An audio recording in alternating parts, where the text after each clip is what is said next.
open wide, digging where the legends hide. Hidden meanings we won't hide, all the secrets far and wide. Cryptic collab, let's go deep. Ancient knowledge we won't sleep. Truths uncovered we will keep. In the shadows they will creep. Guess with wisdom that's profound, lost knowledge to astound. Every truth we will have found, mysteries that know no bounds. Cryptic collab, let's go deep. Ancient knowledge we won't sleep. Truths uncovered we will keep. In the shadows they will creep.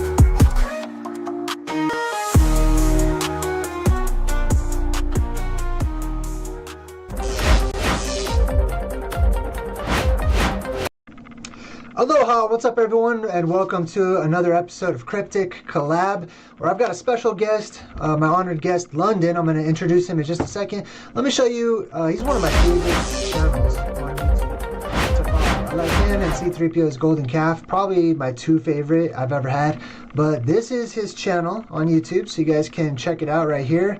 Just type in KJV, and it's at London_man, and I highly recommend these. If you go to videos, just go to videos and play like this first two. One's called the I-Files #1, and this other one over here is called the Lionsgate Diamond in the Rough. Dang, this is some good stuff. All right, let me jump back over and introduce my guest with you guys. London, what's up, dude? But what's happening, Jay? How we doing, my guy? Good. I'm so glad that we can finally get together on a video. I was over on your channel a couple times, but let's jump into some stuff. We just watched the video presentation that I did about the astronauts. That was wild. The astronauts one was crazy, Jay. That was, listen, I don't know what I stumbled into, right? I know you had a premiere, but that was something different, you know. It sets the tone for the link up today.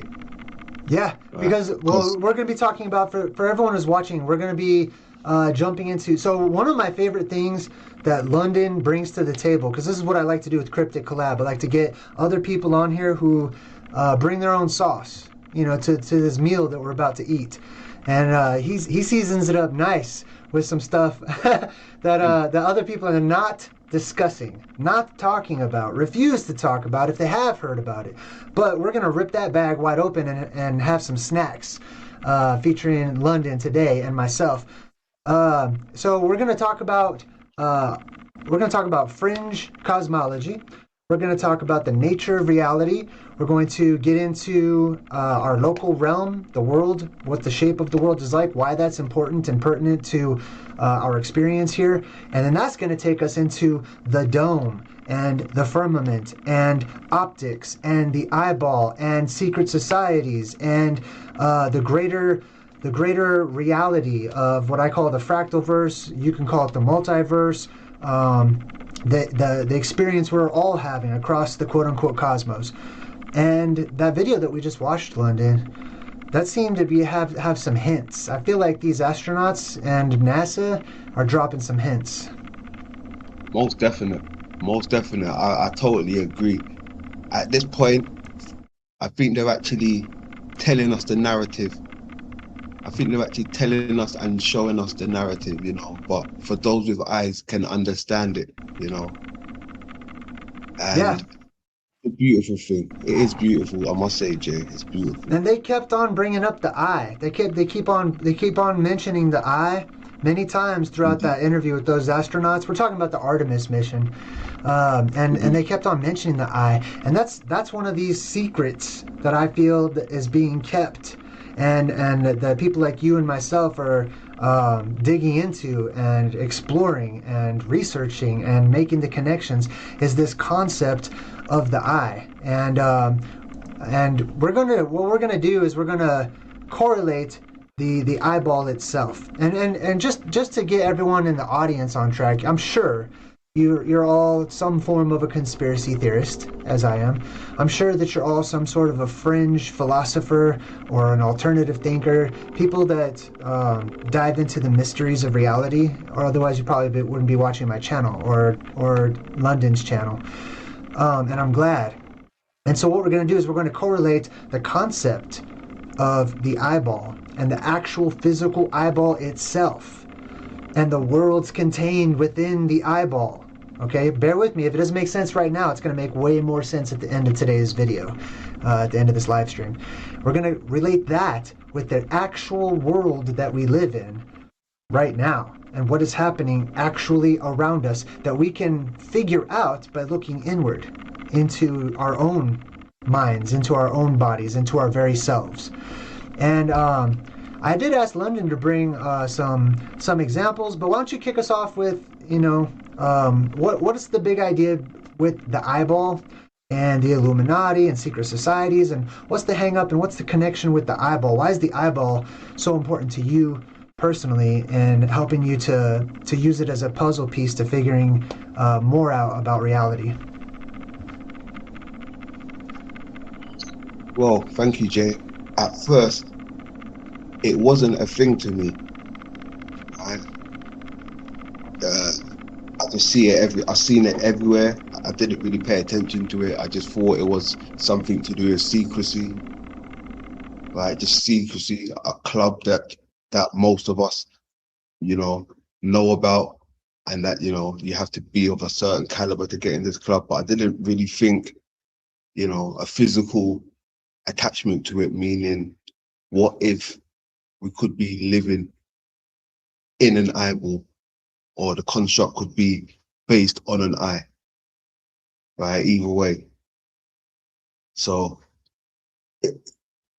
when you think about it, Jay, it's like it was the moon that led me down this road, right? The moon led me down this road. At first, we started looking into the moon. Well, to begin with, Jay, we started out as a flat earther. I started out as a flat earther, right? Okay, and, yeah. That was my origin, flat earther. And there was a few things that people couldn't really answer for me. These questions that I brought to the table. So I thought, you know what, it's not for me. It seemed capped. It was capped, right? So I thought, you know what, I need a bit more. One day I heard about the moon theory, about the reflection. I thought, oh my God, this sounds crazy, but I'm interested. I looked it up. It seemed a little bit plausible. I started to run with it for a while. To be honest, I was promoting it like it was mine, and it wasn't mine. It was Wim, God give Lipseth. Right, so I started promoting his work like it was mine. Yeah, and he's famous for the moon map of the Earth. Correct. Is that right? Correct. He's made his own one. Correct. Yeah. He made his own one, and it seems to be spot on. You got a few people that's made their own ones, even Vibes of Cosmos and a few other people.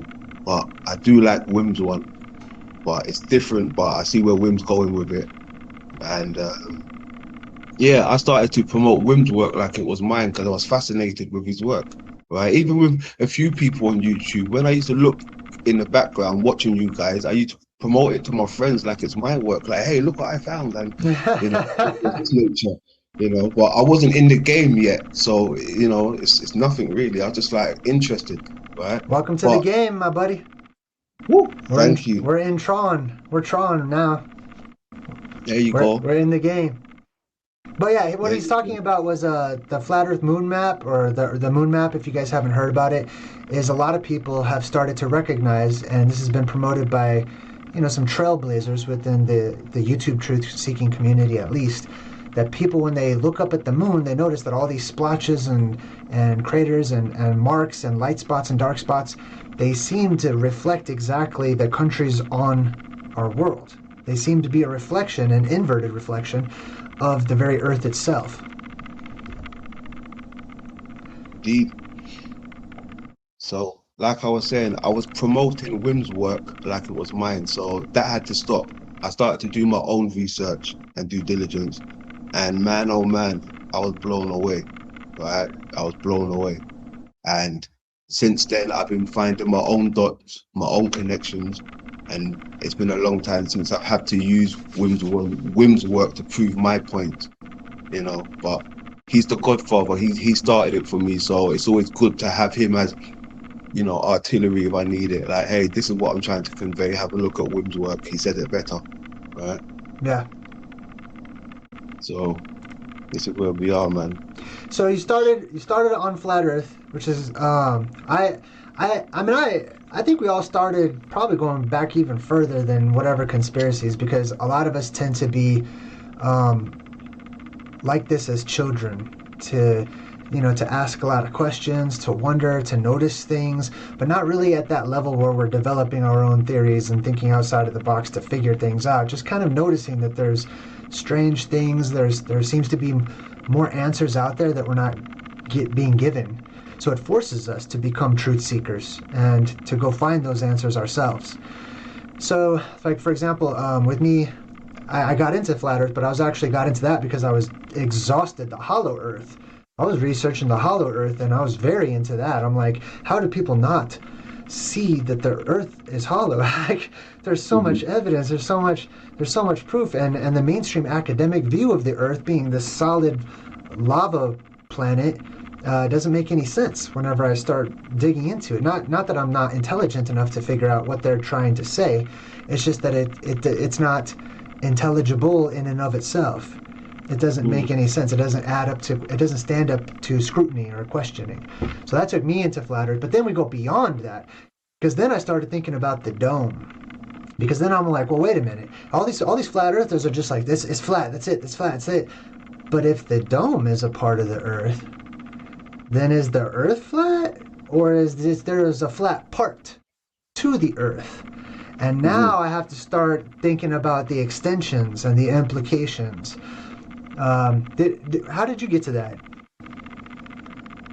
Well, I got to the moon before I kind of got to Hollow Earth. Well, to be honest, Jay, I knew about Hollow Earth, but it just didn't resonate with me, right? It didn't resonate with me.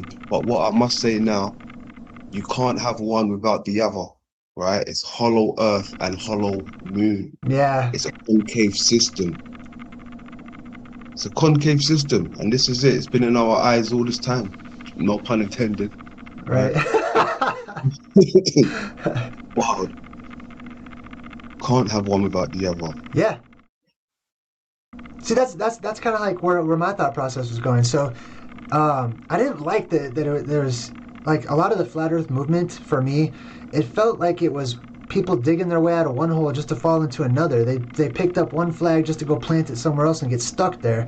And I'm like, no, man, this is a puzzle piece that has led us to a whole world of implications and more questions, so that we can figure out and explore more and continue on this epic journey as explorers. You know, so where are the boundaries? And then a lot of the mainstream videos of anti-flat earthers, they're talking about how it's a disc and it's flying up into space and all this weird stuff. So I started to study the dome, and then the dome is what brought me to the moon. I mean, I've always questioned the moon, like the moon landing. I mean, I didn't need anybody to point out that the moon landing seems fake. All I had to do was hear that it's not real. And I started seeing it myself, you know, that childlike wonder I started to come out. So I knew there was mysteries to the moon, which is crazy because the astronaut that was just asked, what's the biggest mystery you hope to uncover by going up near the moon? He's like, there's no mystery. There's nothing to see up. There's no mystery. It's just teamwork. We just want to see if we can work together. Sure. All right. Yeah, but the moon. So the moon, what's the correlation that you found between the moon and us and our world? Well, to be honest. And if you want to, just let me know when you want to do some screen sharing, and I'll open that up for you. Oh yeah, sure, certainly. To be honest, Wim kind of set the tone already for that. He already got the seed in the mind, right? He already planted the seed, so I already knew the moon had something to do with it, right? And so where are we? Yeah, and I already knew the moon had something to do with it from Wim, right, with the reflection. So hold I on already one knew second. that part of the crater. I gotta do a quick adjustment on the audio Yeah. because everyone's saying the audio is kind of crackly or something. They're saying it's an angry audio. Is it too loud? Let me check my phone here. Was it my audio? You know what? I need a bit more. One day I heard about the ring theory. Oh, I hear it. It's not too loud. I thought, oh my god, this sounds crazy, but I'm interested. Do you hear any kind of rattling on your end, London? No. Yeah, I don't hear anything on my end either. I wonder what it could be. Hold on, one sec. Let me see if I can fix this up. Let's see. I'm just gonna check out my audio real quick. Yeah, salute to the chat room. I can't even see the chat room at the moment. My phone's playing, and yeah, I can't even see the chat room back here. Ask going on, but yeah, salute to everybody. To be honest, We're I was here, man. promoting That's it what like it matters. was mine, and it wasn't mine. It was with God with lips. Because then I started. Okay, I'm just checking. I want to see if when you talk, if the rattling sound is still there. I muted myself. To be honest, I was promoting it like it was mine, and it wasn't mine. It was Get some with stuff God with ready. lips. Because then I started. Okay, I'm just checking. I want to see if when you talk, if the rattling sound. It's still. I'm not even muted. How am I not muted? Oh, I'm muted from you. Oh, my bad. Hold up. Okay, I gotta.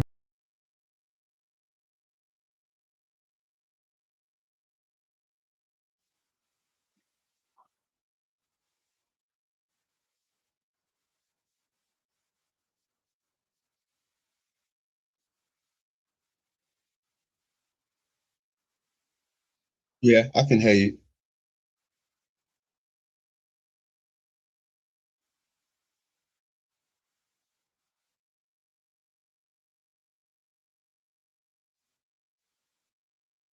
Check, check. 1 1 2 2 3. How we doing?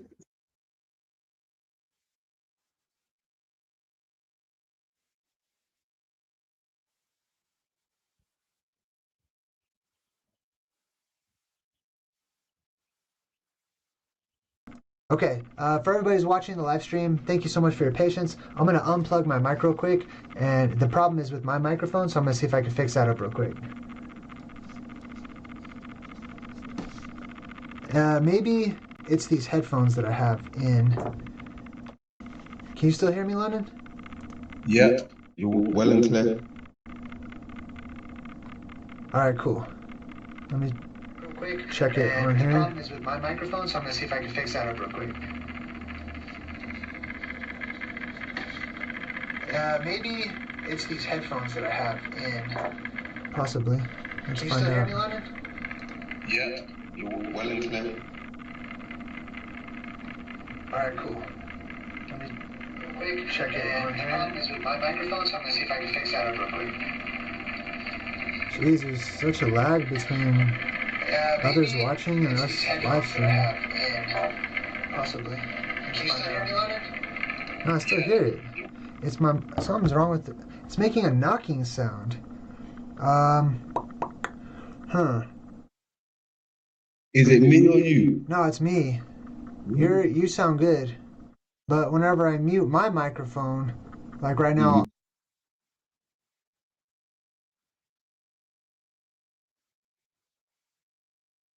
Got you.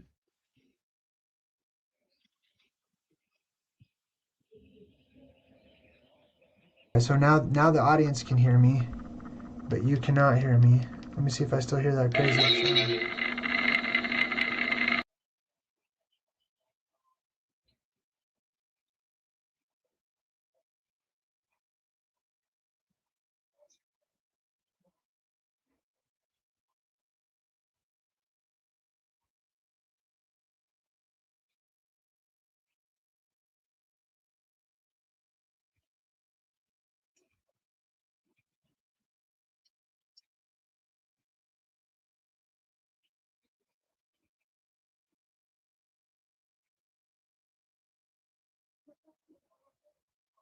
Okay, let me It's try you're this. muted, by the way. Can't hear you. Oh yeah. All right, thanks. All right, this is a test. I'm just testing. So now the audience can hear. If you're watching live, feel free to take like a 5-minute break. Let me see if I still hear that. I'm gonna work this out. Well, we got all day, we got all night, man. We're here for this. All right. At least I am. I am too. It's only 3:44 where I am. Woo! You got all day. You got all day, Jay. I never had this happen before. I don't understand what the problem is. There's like this knocking sound, like a machine or something. It's almost like What about your fan on your computer? that's kind of what I'm looking at, but I don't think so. It's pretty quiet. Muted, by the way. Can't hear you. Oh yeah. All right, thanks. All right, this is a test. I'm just testing. So now the audience can hear. If you're watching live, feel free to take like a 5-minute break. Let me see if I still hear that. Still a rattling We sound. got all day, we got all night, man. We're here for this. All right. At least I am. I am too. It's only 3:44, right? Damn. Not sure. You got all day. You got all day, Jay. It goes away. I've never had this happen before. I got two microphones and one of them. I got two video cameras. I just got this new video camera and I think it has a microphone on it and I think it's messing it up. So let me double check my microphone settings here. No, that's not it. Default microphone. Okay, do you still hear me, London? Yeah, I can still hear you. Does that sound different? A little bit, yeah. Does it still sound okay, but it just sounds different? It sounds like like you submerged or something. Okay, yeah. I switched to another microphone. It goes away. God, this is not easy to do when I'm live streaming. Sounds different. Sounds like Oh, you got an echo. like you submerged or something. That's me though. That's Say that. I mean, you're good. I just had to fix my settings because I got this new microphone in here. So, damn, what do I do? It's not easy to do when I'm live streaming. Communications microphone. My microphone should be. That's me though. Co-stream. Okay, I tried something else. How do I sound to you now? Say something. How do I sound to you now? You sound okay, but I can hear something in the back. Hold on. It's my phone. I'm trying to listen to the live stream to see. Oh what it yeah, you sounds sound like. okay.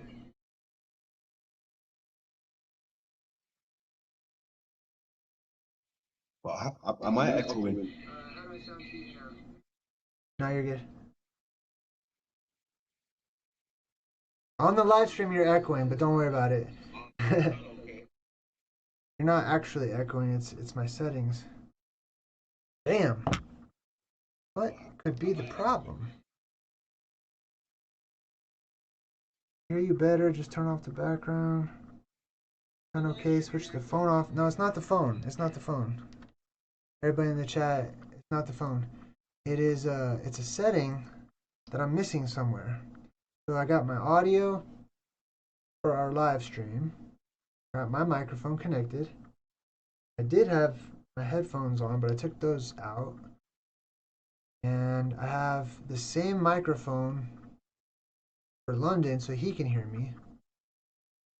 And yeah, I got the speakers.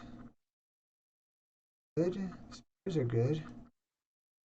I wonder if I have like a web page. Let me listen to what this sounds like again.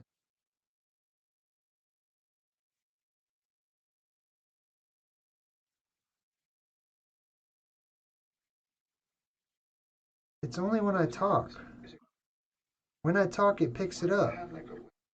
There's like a weird sound when I'm talking. When I'm quiet, it goes away. When you talk, it goes away. Go ahead and say something for me one more time. Test, test. We're here today. About to do, something spectacular. if we're permitted to.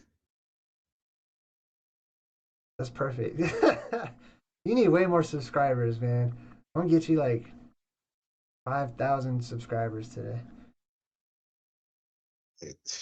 That would be brilliant. We need to get the message out there. All right, let's see. Sounds like way more subscribers, man.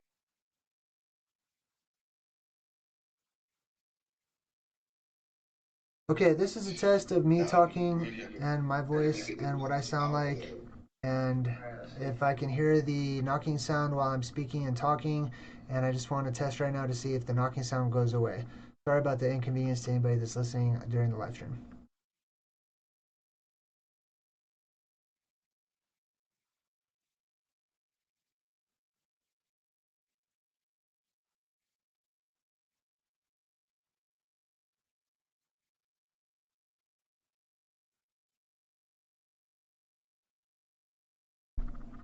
Okay. Give me one more test on your side when you got a second. You are listening to London McLovin, the greatest show in heaven. Nobody does it better. Nobody. How we doing, folks? How we doing? How we doing? I hope, you know, the echo stop playing up. I hope we get a nice little sounding vibe, good vibe. Get cracking, you know. Get a little feel going. Okay, I'm back. I had to walk away from the microphone so I could listen to that. All right, so now, because I got the speakers on and I don't have my headset in, that's why you have an echo. So I'll just put these speakers back into my ears. That should take care of that problem. So your audio is fixed. Test. Give me a test, London. Check. 1 2 1 2. Mic check. Thank you. Check. Testing.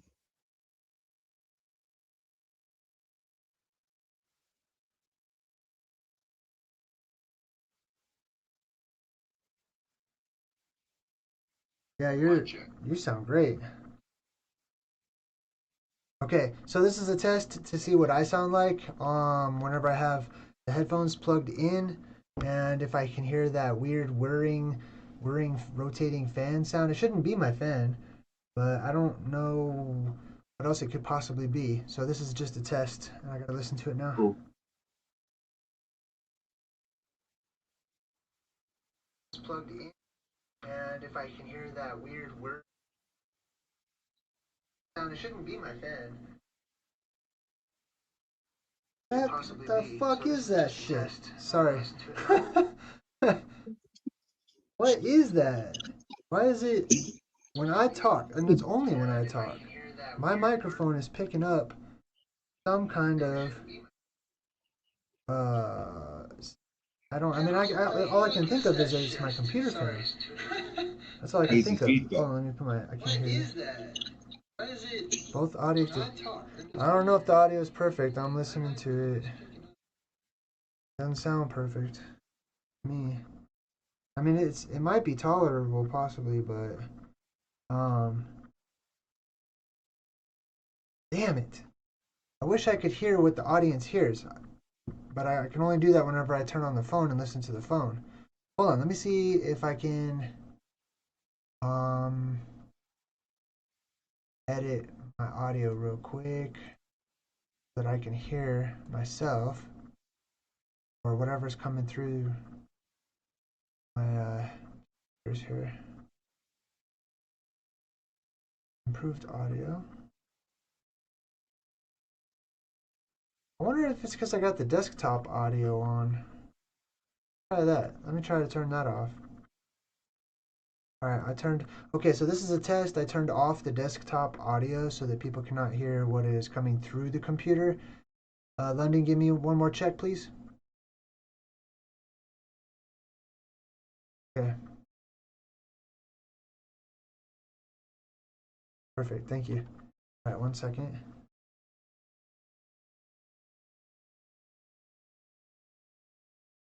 Give me one more check, please.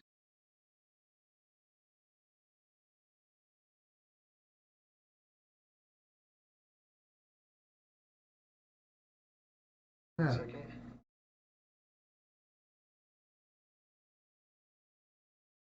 Rick. Check, please.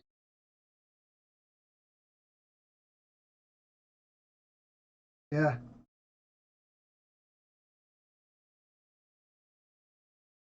Oh, it's because the desktop. It's because I turned off the desktop audio. Do another quick check. Mic check, testing, check, 2, 3. Okay, that's good. So that should be perfect. Okay, so that was London's audio is good. Now your audio is good to the video. Yeah. Now I know you. So this is very difficult because I'm also looking at the chat, and everybody from around the world right now has different audio settings, and everyone's watching at different times.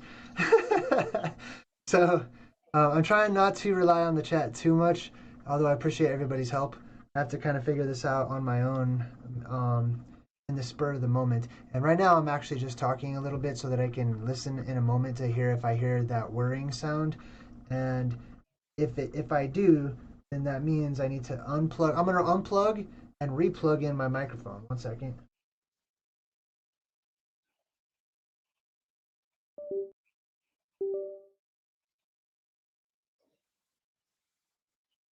Tell me.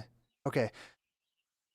All right, sweet. So I unplugged, I replugged in my microphone. This is a test to hear what it sounds like initially. The next thing I'm going to do is I'm going to unplug it from the USB port it's in and plug it into a different USB port, and I'll be right back.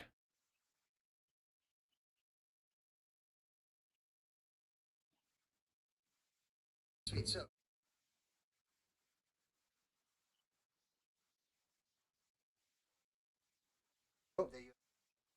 No, I'm not, because I fixed it. Ooh, buddy. Okay. All right. Can you hear me, Mr. McLovin over in London? Mr. McLondon Yes. over in London town. All right. People of the world, can you hear me? And do I sound pristine? I hope I do sound pristine. I know London sounds pristine. I know I sound pristine. I don't even need to ask you guys, but I'm just going to let you participate. Let's jump back into the presentation. Thank you guys so much. Honored guest, thank you so much. Sorry about that. Hey, check this out. This is how you know we're not AI and how we're not some fake YouTube channels or personalities, okay? We got problems. It's not perfect. It's not always perfect. But let's jump back into the topic. I think we were talking about we were into the moon, really. Let's jump into the moon. We're talking about the moon, and why don't we jump into some whatever you wanted to share, and whenever you want to screen share, just let me know, and I'll put some pictures up too. Some stuff already. Well, I'll start off with something simple. Let me. And while he does that, for those of you guys watching at home, I liked to tune in to London's channel because sometimes he reviews other channels, and one of my videos will be on there sometimes. And he was looking at this video I did about the apex dome. And when I was talking about the firmament and how there's a portion of it that droops, then we started to connect as far as the construct, like the actual architecture of the earth and what it looks like and the similarity to the eyeball. Most definite. Most definite. I got something for that as well, actually. About the droopiness. What you meant? Oh, we've got a lot of stuff to cover today, Jay, man. It's unbelievable. Damn. All right, cool. Let me share whole screen. I'll start off with something simple, right? Things they show us, right? When we look at the artwork, understand that. What are they trying to show us, right? Especially with things like this, right? This one said a few things to me. You got something happening up there in the clouds, which seems to be a portion of the cloud, right? Just by the artwork itself. But you mentioned the droopiness of the apex, right? It also gives me that vibe, right? It's got a droopiness, but Yeah. if you look closely, it's got a few candles, right? A few candles up here. And if you look closely within this disc that he's holding, he's got the same amount of lights also in this sphere, right? It looks like he's possibly mimicking as above, down below. I see that. We got the 7 candles, and it looks like he's holding the moon. It does indeed. 1, 2, 3, 4, 5, 6, 7. He's got 7 lights that are shining on that little moon disc or whatever he's holding onto on his right hand too. Looks like sun down here and moon up here. Interesting. Yin and yang, well, you know, the Baphomet type of symbol, you know, when Baphomet shows you as above, so below. Could the right hand be the moon, the left hand be the sun, right? What they're really showing us. Oh yeah. Right, we got the Baphomet. And you know what else too? It's all inside of that larger apex dome. That drooping Humpty Dumpty shape. And Exactly. it's got those the ruffles. The ruff. Mhm. Like you were The talking about in your ruff. video. Mm-hmm. Diamond and the rough. Yeah, that's it. That's it, exactly. So, I mean, look, if you even look down here, this part of the portion, I mean, this part of the picture, this portion of it, right? They seem to be in caves, mountains and caves, mountains and caves, right? Now, that seems to be another feature that I've come across. Um, we've been talking about the construct, what is it or what shape it is. The big debate out there seems to be, is it flat or is it globe, right? Now, the more I've been looking into it, the pyramids seem to come into it, you know, the crystal shape, the mound, the hill. So that's up to debate as well, you know. What shape is it? Is it really a mountain?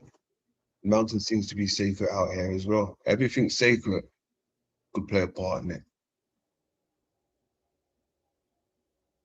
Macro world. But yeah, this is something like I say, right? It's reflecting something.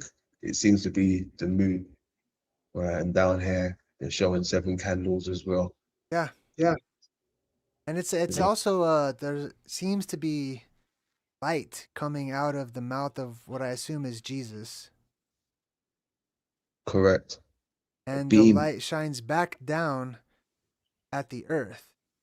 Not the sun, not the sunlight, because we were already talking about how this is not the sun. There's a third object up in the heavens, up in the sky, beyond the sun and the moon. Mm-hmm. And wait, what is that? What is in that cave? It's like a Man beast. Look at that beast. thing. Mm. I've seen that before. You know where I've seen that before? Where? In the Sistine Chapel. It's so if you go into the Sistine Chapel, right? Mhm. You know, can I show you real quick? Hell yeah. Okay, hold on. Let me show you. I'm gonna do my own little Yeah, go screen for it. share real quick. Okay, hold on. Let me get this pulled up. So you know the Sistine Chapel, right? Yeah. All right. So the Vatican has a virtual tour that you can take online, and I'm about to take us on it right now because we need to go into the Sistine Chapel because I need to show you that exact same thing. You just showed me a drawing from what looks like it appears to be from the Dark Ages, I'm assuming. Hold up one sec. Let me fix so everybody can see it here. All right, boom. For those of you who are watching, I'm taking you into the Sistine Chapel real quick. And I'm going to screen share with London so that way you can check it out too. All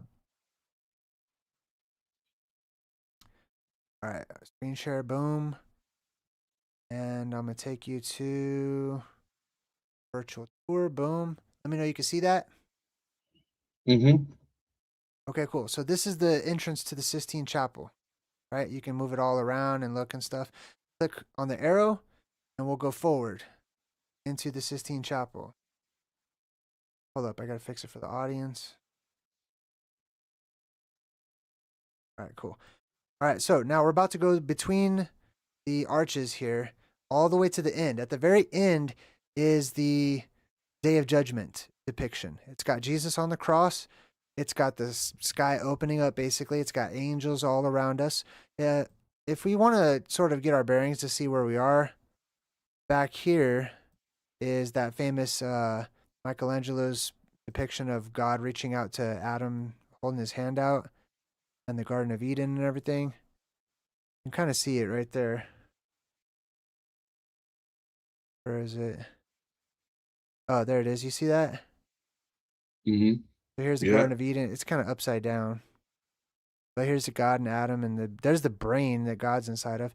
But anyways, if we continue down this path, right, all the way down to the end of the Sistine Chapel, everyone wants you to look at the roof, but this is, to me, more interesting, actually. This is the depiction of Judgment Day. So here you could see Jesus up on the cross there, right? But look at what's right behind him. What do you see there? It looks like a cross section of a hill behind him. Uh-huh. And what do you see at the bottom of the hill? Oh, something's inside of that. Yeah. Uh-huh. Now let's zoom in a little bit and take a closer Mhm. look. Now, what do you see? I see some man beasts, some creatures. Woo, creatures. Yeah, inside of the mountain at the base of Jesus, who is above them, exactly like in the picture that you were just showing me. Right now, Mhm. look. Let's look at these guys real quick. This is very interesting to me to see these different types of humanoids, which I think are mutants. But if you look at their toes, look at those toes. Look at those feet. Yeah. Look at that. You see that? Yeah. Look at that. Look at those toes, man. Mm. That's not normal. This is some Bigfoot looking hairy wild man with extreme muscular structure. And he's got a horn. He's got a horn. And he's got a horn. That definitely looks like a horn. Right? Sticking right Yeah. out of there. So this is I highly recommend checking this out sometime. We're not Okay. gonna cover all Hold this. on. Hold on a second, because the horn. Now, let me say something about the horn. Since we've mentioned the horn and we've noticed the horn, Okay. Jay. Now, through my research, the horn is another symbol for the moon, right? Oh yeah. And especially it being associated with the underworld, and this creature seems to be in the underworld, right? Now, Yeah, it does. And you can even see light. Like if you look down here between his legs or whatever, like in the background, right between his arm, you can see light coming from inside of this cave back there. That's the underworld. I see it. I see that. Yeah, it's emitting. I can see it. And they want you to see that, Jay. That is, I'm glad you pointed that out, right? Because it's all about the light within. I've been talking about the nucleus, right? And I think this is what they're describing. The light. Look at this guy with the Phrygian cap. He's coming up out of the underworld. Yeah. And I think there's even some more. These people are hiding underneath a slab of rock. See that? This is such an interesting thing. They always focus on that one picture of the hand of God reaching out to Adam, but there's so much more happening. If we take a closer look at the strange creatures and events just over here. Look, there's like a cannibal dude with the same weird toes over here. There's some demons going on. Some devils coming up out of the hollow earth area. And with they got horns over here too. And then look, the sky is ripped open off to the side over here with like this character in the background. Yeah, I see him. I see him. And tentacles. There's a tentacle over here. There's a Do you know what tentacle grabbing this dude. that reminds me of something? I've seen it on the album cover somewhere where like a robot ripping up like a roof, looking into a Yeah, roof. I think I've seen Yeah. that too. Hmm. Oh, I'm gonna show you one more crazy thing over here, and then we'll jump back over. But uh, some dude had his skin ripped off. Well, I mean, obviously you can see the one eye symbolism going on with this dude, Yeah, I see it. right? But some guys got a skin suit, and this comes up in my research from time to time. Something about people leaving their skin behind during the apocalypse. But look at this angel is holding on to this dude's skin. It's just a skin suit. Mm. That's not even a person. That's just the skin, the outside. Hold on. Do you know what, Jay? I've seen that in a movie some, or it might have been something on Netflix where I think a little girl, she had to like, make space because the sunlight was coming in. So she had to like literally dissolve her body, and her sensei had to roll her Oh, up and put her in a bag.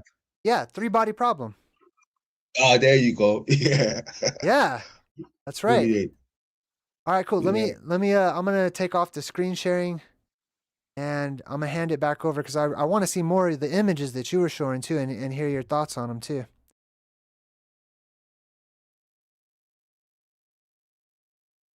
Okay, let's see, how do I stop screen sharing? There we go. All right, cool. Boom. And then I got yours pulled up. All right. So where was we? We was over here. Something slight, right? They're showing us.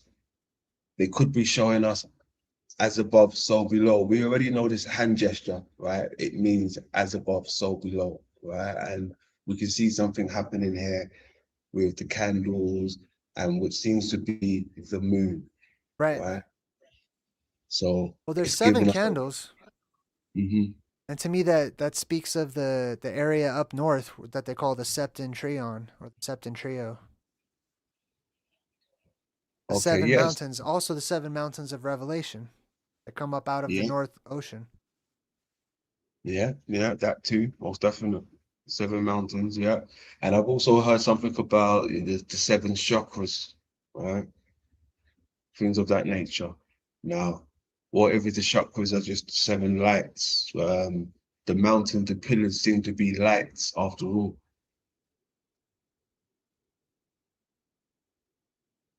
So it really could just be the light source. It's seven different lights somewhere. Even when I think of these candles, right, Jay, I think of like Lord of the Rings when they're lighting the candles, the flames, right, to let them know the war's going on. Oh, that's right. I remember that part.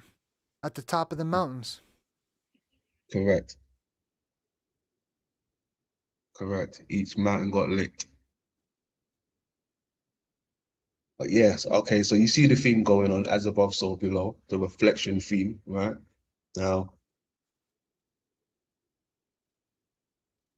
what's happening in this one right here? Wow, look at that. We got the same ruffles around the Mm-hmm, opening at the top mm-hmm, with the moon, the crescent, the horns, and the face of the moon looking down, the man on the moon looking down and reflecting that same exact image below. As above, so mm-hmm. below. The moon above, the moon below. Crazy, right? Wow. I mean, you can't make this shit up. I mean, but by now, I shouldn't really have to explain what's going on here. Like, if people is, smart enough to make their way here, right? Surely they can see what's happening in this picture right here. Yeah. The moon above is dome shaped. The moon below is crater shaped. That'd be crater Earth, if that's what that would represent. And then the firmament above, and then together they make the orb, or the sphere, or the ball, etc. It's all together, all parts of the same creature. Yeah. Mm. Now, That's a good one. it is indeed, Jay. It is. I mean, everything about it, just it's simple. Now, we can go a few ways with this, Jay. Look at this. Check this out. We've got the two pillars on each side and the zero in the middle, right? The one and the zero in the middle, right? Now, this is another symbol for the winged disc, right? When it's being pulled, right? They're showing you that winged disc type of stuff, like when you see this. Ah, Mm-hmm. yep. I was just talking about this too. Akura Mazda, the wise one. And I like it because when I was listening to you whenever you had Electric Gnosis on as a guest for a quick second, and you were talking about the mountain shape that we can clearly see right here. Correct. Correct. The mountain. Now, I tie this person and the symbol in with the mountain god Sin, right? You've got the same thing going on here. Yep, there it is. The Mm-hmm. mountain of the moon. Moon Mountain. Correct. Yeah, so for those who are watching right now, Sin was the actual name of the god of the moon in ancient Mesopotamian areas, and the mountain of the moon was the mountain of Sin, or the mountain directly underneath the moon, which means that the moon is, if there's a mountain directly underneath it, and that's the mountain, the mountains don't move. They don't move around with the sun and the moon or anything. That means that there's a different moon. There is an origin to the projection that we see in the sky, which is steadfast and immovable, and a part of the earth, which is immovable. And that was a type of light or luminary that people saw, and they associated it with a particular mountain that's in a particular place on earth, which I believe to be the North Pole. Mm. I mean, And that's also the it, boat too, right? I think you were talking exactly, about that one time. exactly. Right now, when we see the moon, a lot of people don't really know this. You're actually looking at Noah's Ark, right? The moon is the ark. Right? It's fascinating. When I found that out, it blew my mind away. Right? It's known as the celestial ship. Yes. Right? The celestial ship, which is also known as Argo. Right? Which is Argo. also Ark. Right? Yeah. Oh, that's also like related to the word astronaut too. So we have astro and then naut, and then as in like the Nautilus and that nature. But Argo and then naut, the swift travelers.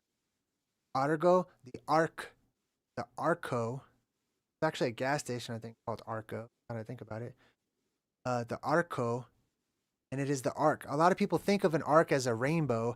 That's how it's been put into our minds, is that it has to be that shape. It doesn't. It's a crescent, and it's a crescent no matter how you move it.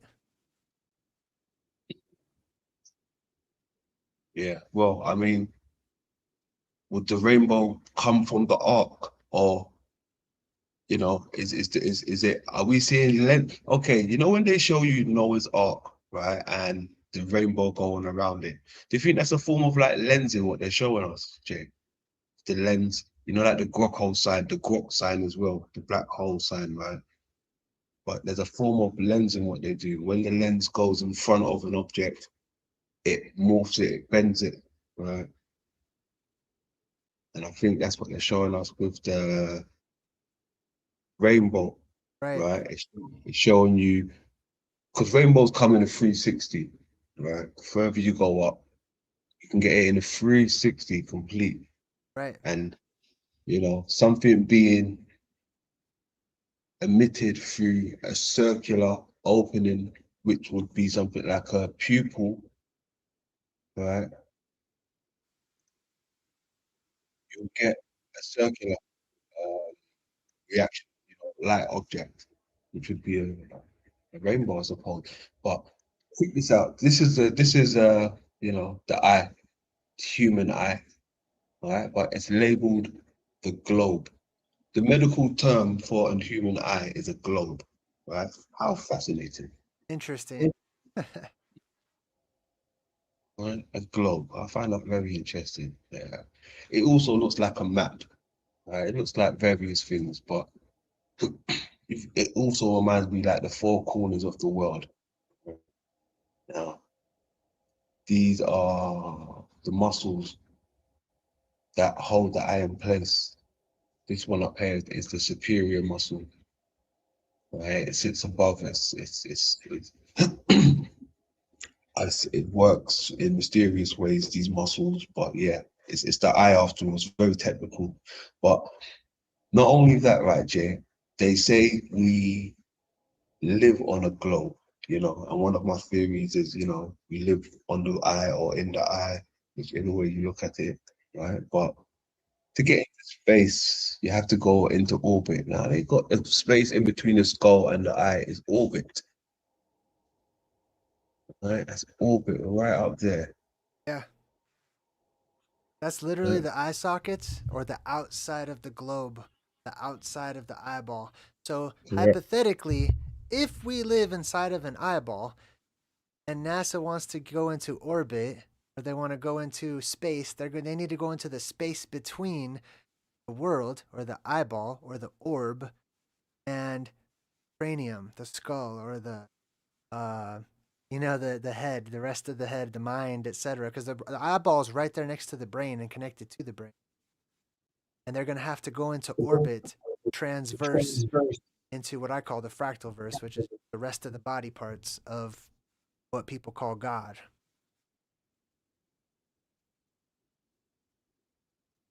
Yeah, yeah, it's it makes me think a lot of things when I see this, right? Especially the words that they use. It helps me, look at things in a different light. Now I've seen this type of stuff here when I'm looking at the eye, Is right? this an But X-ray of an eyeball? yes, Okay. yes, Huh. hmm Yeah, they also yeah, have I've been studying the different parts of the eye. There's so many different parts, and a lot of these are named after like places that we recognize as you pointed out, and also gods like the Ol's iris, hmm strong iris, or the iris god, the Ol's iris, yeah, and what's the top part? Not the lens, but opposite of it. You know what I'm talking about? Crania or cornea or something. cornea, What is it? cornea, Yeah, that's Chronos. That's the cornea. hmm Chronia, or corona, or yeah, circle, or Chronos, or hmm the halo, etc. That's the first impact of light. It's the first impact. That's the first layer, right? The first layer where the laminin is found. Those things. But okay, so okay, we've been looking into the globe, right? The globe. You have the globe, the eye, the globe, the earth is called the globe, right? They refer to it as the globe, Jay. Correct? Right. Cool. Now, my thing is this, right? The globe has to be the biggest thing out there, Jay. We've been possibly duped because everything seems to be inside of the globe, right? It seems to be inside of the globe. So therefore, the globe seems to be the biggest thing. We've been told a lie. It's been told in reverse. We've been told the universe housed the globe when the globe housed the universe, if that's the case. Right. In reverse. How ingenious. I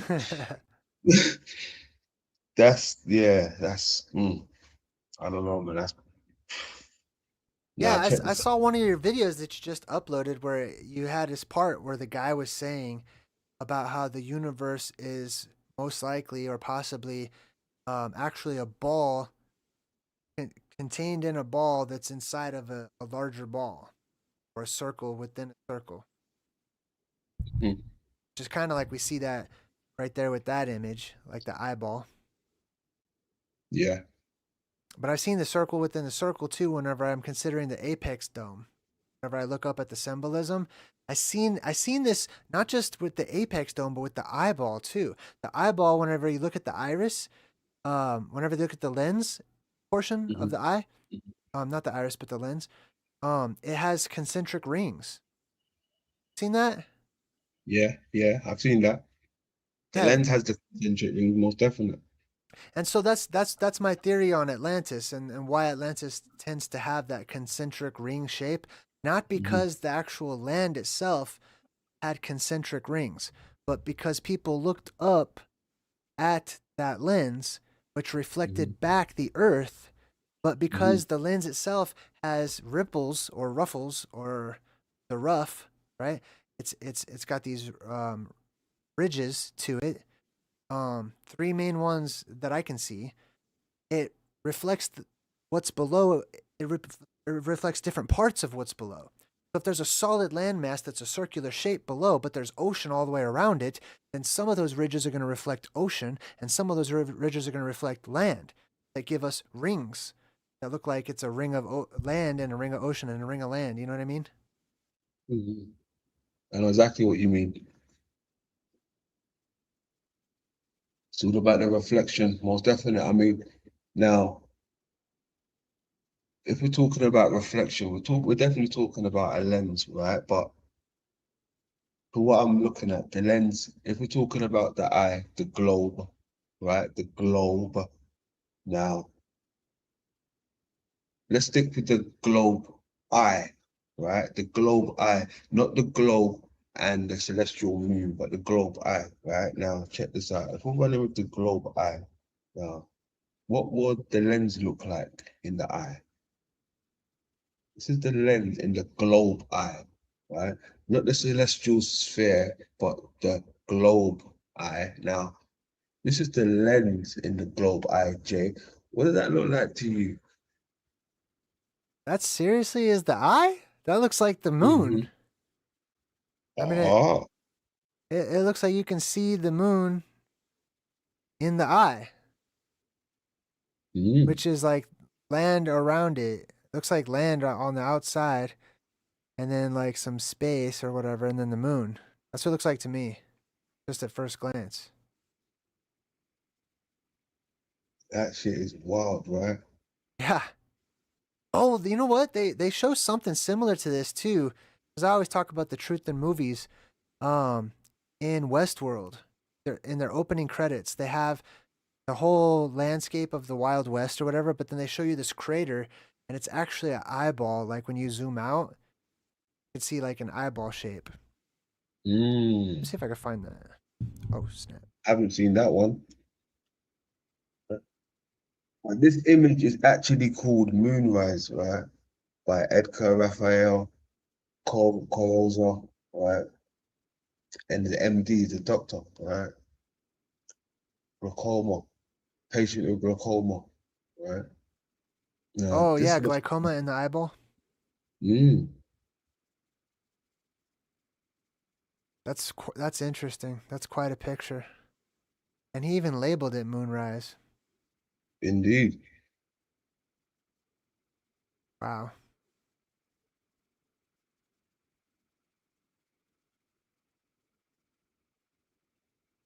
that's something else. Did you have something for us?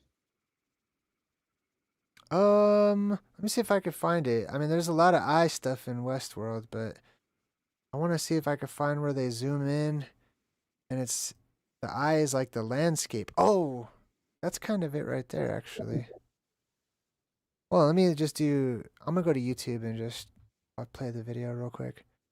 But I'm sharing it on the screen right now. You can see that there's a lot of different like eyeball symbolism stuff. They're showing you the eye all over the place in Westworld.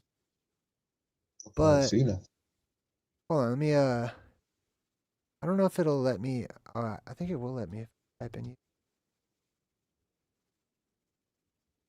we go. All right, so we're gonna do Westworld intro.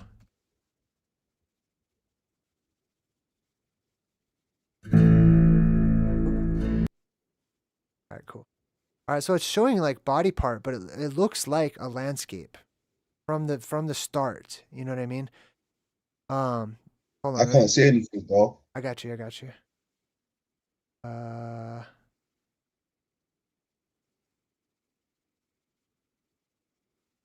All right, you see that? Oh yeah. So this is the intro, and they're showing you this this. It's actually like somebody's rib cage right here and stuff, and they have like this operating light, but it looks like the sun that's rising on the landscape. Right, so you're showing a greater body, which is actually a landscape. Got you. And then as it continues on, like the sun rises or whatever, these robots are creating artificial bones, and they're basically creating life and horses and all this stuff. Horse symbolism there. But then, oh, here it is right here. Watch this part. So then they show you the robots actually designing the eye right here. Oh yes. Yeah. You see that? Now, now watch what it does. It's going to go from showing you the eye to showing you the landscape again through the eye. Watch as they go through here. You see that? You Yeah. see how they showed it real quick? They Yeah. showed you, bam, that's Yeah. the landscape, Yeah. and then they show you the eye at the same time. They're giving you, they're disclosing to you the two truths that are one truth. Yes. And they show you the eye again right there. And this is creation. They're showing you all of creation. Music, acoustics, vibration, black and white symbolism. The injection in the back of the neck, that's a whole nother topic. The base of the neck, or the nape of the neck. Oh, go back to that light part. Hold on, go back a second. There was a yeah, let me what's happening here? Let me see this bit here, please. Yeah. Oh, okay. Did that remind you of that one movie that you showed to me that one time? You got some Oh, good ones. You got some good ones. yes. Yes, I remember that movie, yeah. When they shot the cannon. Exactly. They show could look, you gotta check it out. Look, Jay, look. It's the transitioning, just like you said, right? From the light to the gun. The light is the weapon, Oh yeah. right? This is what it is. When you see the sword and these things, Oh. the light is the weapon. When we're talking about plasma events, the light is the weapon, right? And that's what they're showing you. When you get a quick glimpse of the light and then a weapon, it's what they're showing you, the light. It could be used in many ways, Oh yeah, that you is a know. weapon. That's on the gun. Crazy. I didn't even notice that. There's the one eye symbolism, the one eyed lady. Mhm. Yeah, this whole show goes pretty deep into the Oh, same. what's the lens? Look at that. Here, let me play this part. Look, the wing disc holding it. Look at that. Oh, Lord. Yo. There it is again. Look at that. Yeah, look at that. Yes.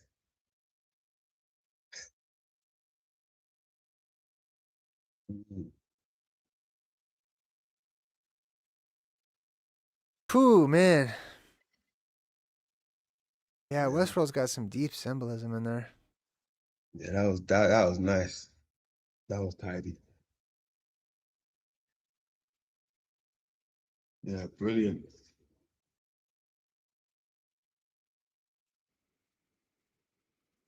All right, let's see what else we got here. Oh, you know what? Before I jump over to your stuff, I wanted to share a couple more things I found with you. Yeah, sure. Go ahead, please, please. Okay. Wonder how to do this part. So, hold on, I'm gonna go through all this stuff real quick. And Cool. share screen. Now let's share window. This one. Yeah, okay. Now I should be able to switch back and forth between all these different windows. So, first we have the occultist conspiracy, Mm-hmm. right? Which you had a portion of this video. True Stream Media is where I first actually heard of the occultist conspiracy. They have a really good channel. I highly recommend them if you guys want to check out a really good channel. But TruthStream Media did this whole thing on what's called the occultist conspiracy, not the occultist, but the occultist. And what it is I'm just going to read it from the screen right here. It says, based on the provided research results, the occultist conspiracy refers to an 18th century German secret society called the High Enlightened Occultist Order of Wolfenbüttel. Initially believed to be a group of eye doctors, it was actually a secret society that used sight as a metaphor for gaining hidden knowledge.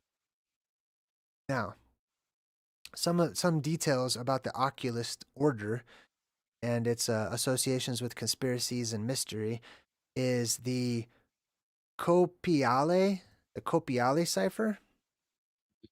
And it says the group's activities were hidden in a 105-page encrypted manuscript, basically a whole book that's just a cipher, from the 1730s, known as the Copiale cipher. So let me show you what that looks like. That looks like this. Okay? This is not any known language, but it's got all kinds of stuff in here. It took people a long time. And I think you pointed this out too, with this shape right here, the diamond. Yeah. Right? That's one of their secret symbols that they used. Yeah. The triangle is another one. They have upside down letters. So as above, so below, reflections, inversions. Exactly. This is nothing made up. This is as real. This is more real. There's more evidence for this than there is the actual Illuminati. But this is a real group, a real secret society that is documented. It goes on to say the decipherment. The cipher was broken, finally, 300 years later in 2012 by researchers, revealing the first 16 pages detailed an initiation ceremony, while other parts contained 18th century Masonic rituals and discussions of occultism, things that are hidden, secrets. The initiation ritual. The initiation involved a symbolic mock eye operation, where the candidate was asked to read a blank piece of paper and then had their eyes washed with a cloth, and eventually every single eyebrow hair plucked. Okay, so let me explain how that works from my perspective, as far as I understand. What the Illuminati and these different organizations do is they're testing. It's a test, but to see, it's a test of a person's intellect, to see if they're gullible, to see how stupid they are, to see if they're willing, what their moral positioning is, if they're willing to just do anything because they're told to do anything, or if they have actual moral ground, if they have actual intellect that they can stand upon. So they offer these tests, and one of the tests in this Illuminati group called the Occultists was they would put a blank piece of paper, nothing on it, no hidden messages, nothing, just a blank piece of paper in front of the neophyte, and they would tell them there is something there. They would lie to him in order to test him. And then they wanted to see if he was going to kiss butt and just start making up stuff and say, yeah, oh no, I think I can see something. Hold on. And then, like to see if he would lie. And they would say, well, now we just need to wash your eyes with a special, concoction or whatever. Now see if you can see it. Only the elite, only the special ones can read this. But they're just lying to him to see if he falls for it, if he buys it or whatever. And if he doesn't, and he continues with integrity, he says, no, I'm sorry, but there's nothing here.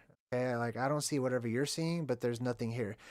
At that point in time, then they would say, okay, he's pure of heart, and this doesn't sound like your typical evil baby eating, society of secret weirdos or whatever. This sounds like people who are looking for others that actually have moral integrity.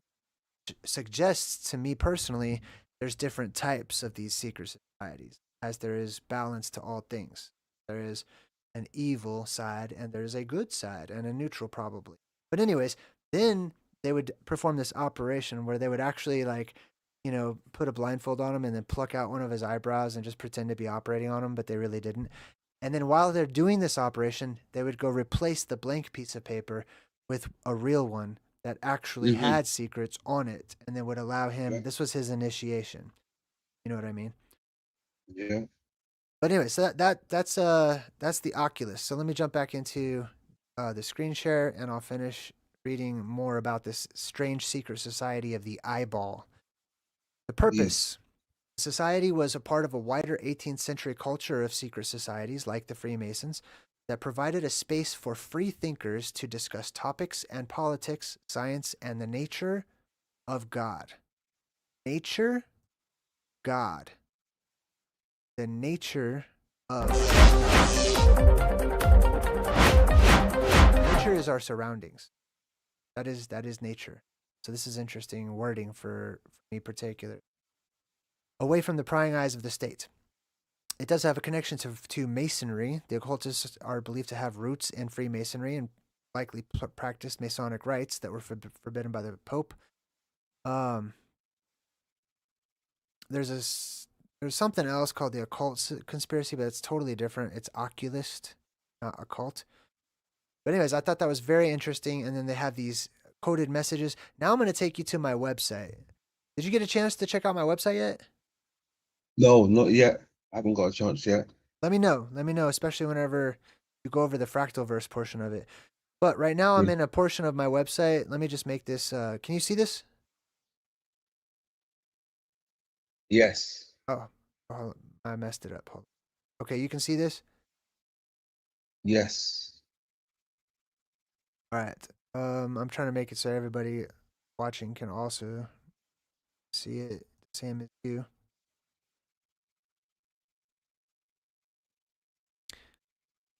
And moment. Okay, so this is my website. This is the section entitled the Apex Dome.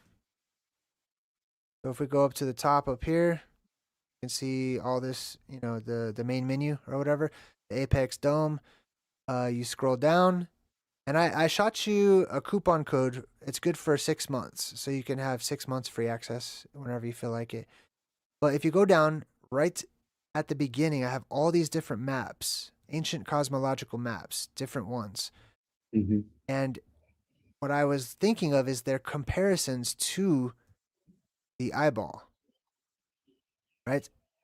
So, for example, this one over here, pardon me.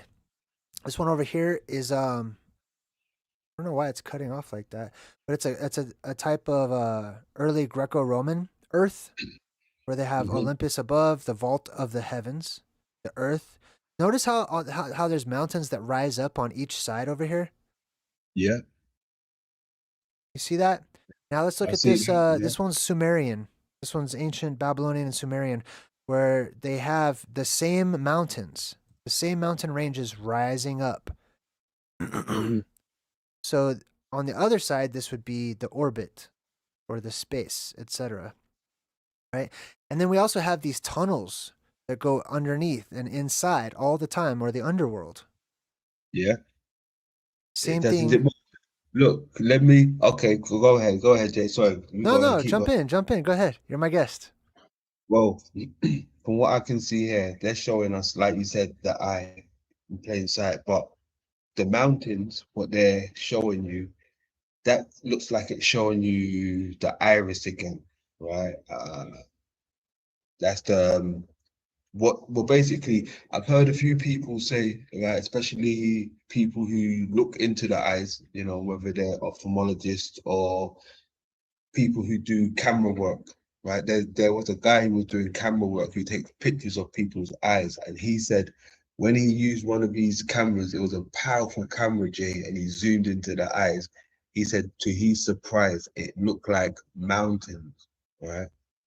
And he's not no type of guy who looks into mountains, but he said it looks like mountains, right? But I think the mountains that surround us is possibly the iris, right? But they're up on a higher level. Yeah, I totally agree.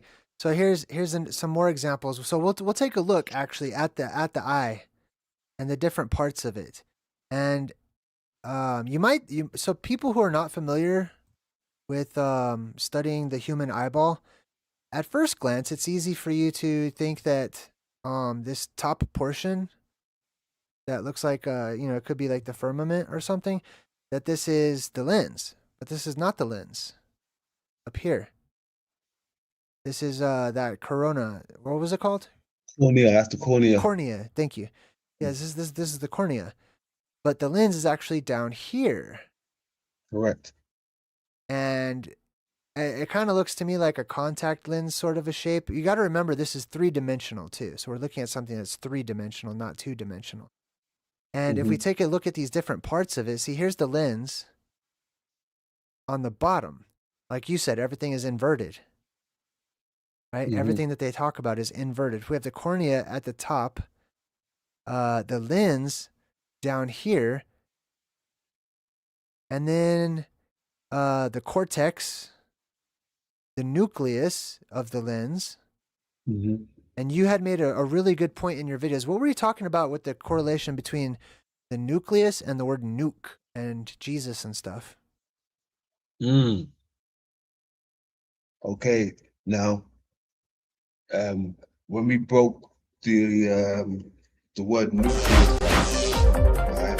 You know, it's a small colony of bees, right? Nucleus. Now, right. And Leus is the light, right? So nucleus and light. So we piece that together. But Jesus is also known as the nucleus also. You know, known as the nucleus. So that's something we looked into. And there's something, hold on, let me. You want to share? Yes, please. But I want to quickly. Hold on, where's it gone? Before you let me share it, hold on, I want to get back to that moon pic first. Got it. So nuke, just to review, because this is new to me. I just saw it on your video.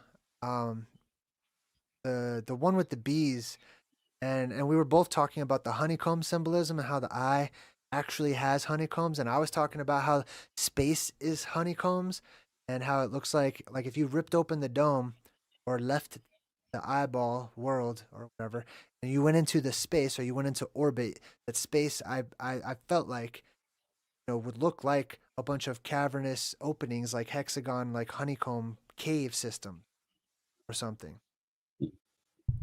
And you said nuke. Yes, exactly. What does nuke mean? Nuke means a small colony of bees.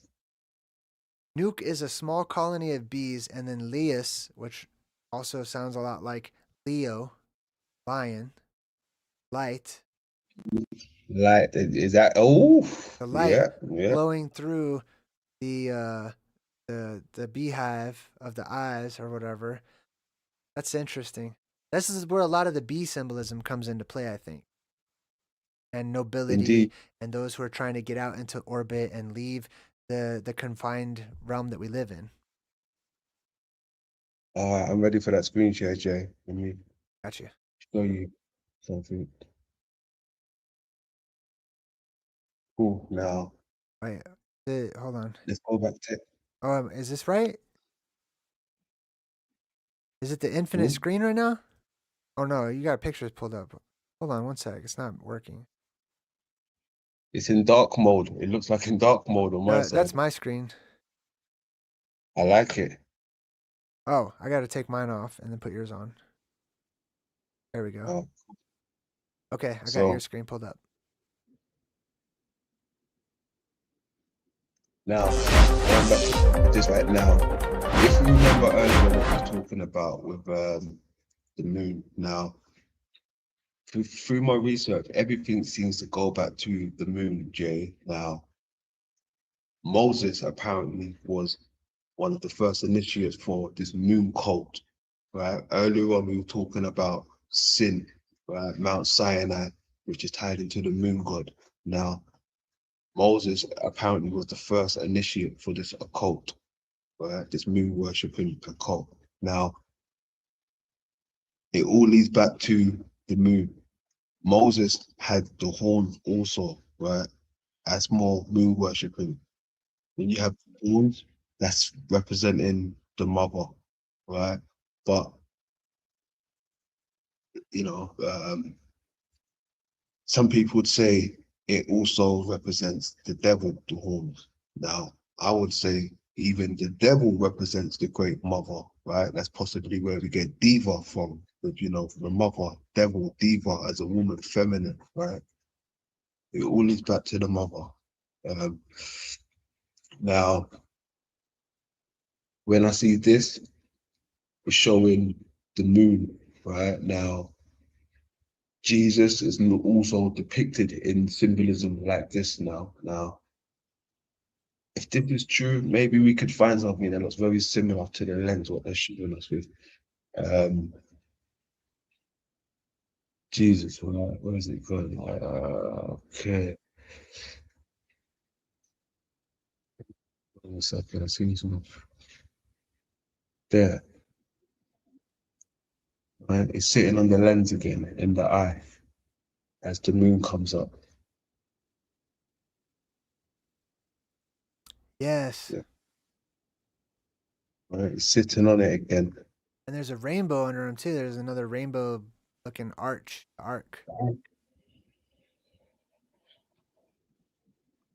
The circles, concentric rings. Looks like a portion of concentric circles, possibly.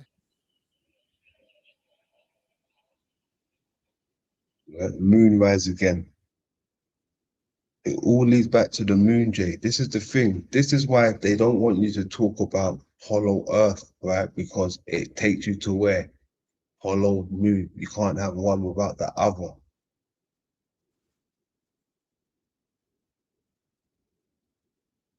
Right? And that's the It's Orbis Crucigus right behind his head. correct. The circle and the allegedly the cross, but we can't tell if it actually goes into a cross because it's hidden by his neck. But that's the symbol that I was showing you when we were on your channel, where that was just hanging in the sky. This golden orb Yes. thing in the sky. Was indeed. That's it. Yeah, that's that. Yes, exactly. They're showing you as above, so below when they show you this up in the air, right? So maybe we'll walk because the cross is also represented as the body, right? So walking on the body Oh yeah. and it reflects, right? But they're showing you moonrise again. He's got his arms spreaded out as the mother again. The mother does that symbol, you know, the crescent again, showing you the celestial ship pose. Like I said, that's the moonrise, right? But like I said, Jay, if you talk about the moon, it leads you back to where? Hollow Earth, right? It leads you back to Hollow Earth. This is the symbol for Hollow Earth, Jay. Now, this seems to be everywhere. You just pointed it out in the occultist stuff, the oculus stuff, excuse me. Yeah, that's also the donut shape. Have you seen Everything Everywhere All at Once? No. You would love that movie. I highly recommend it. If you don't want to watch it, I did a decode on it. But the main this movie is all about the multiverse and stuff, right? And you follow one character. Like, have you ever seen The One with Jet Li? Yes. Very similar to that.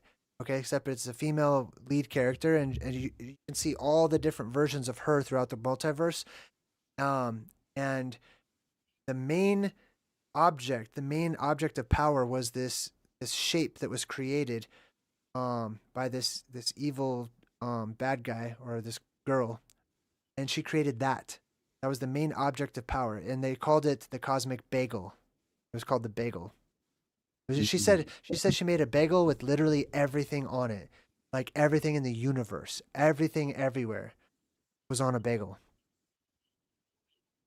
That's wild. Yeah, they're showing you the lens, right? They're showing you the construct when they show you this, right? Now, like I said, this symbol was everywhere, right? They even went as far as put this in,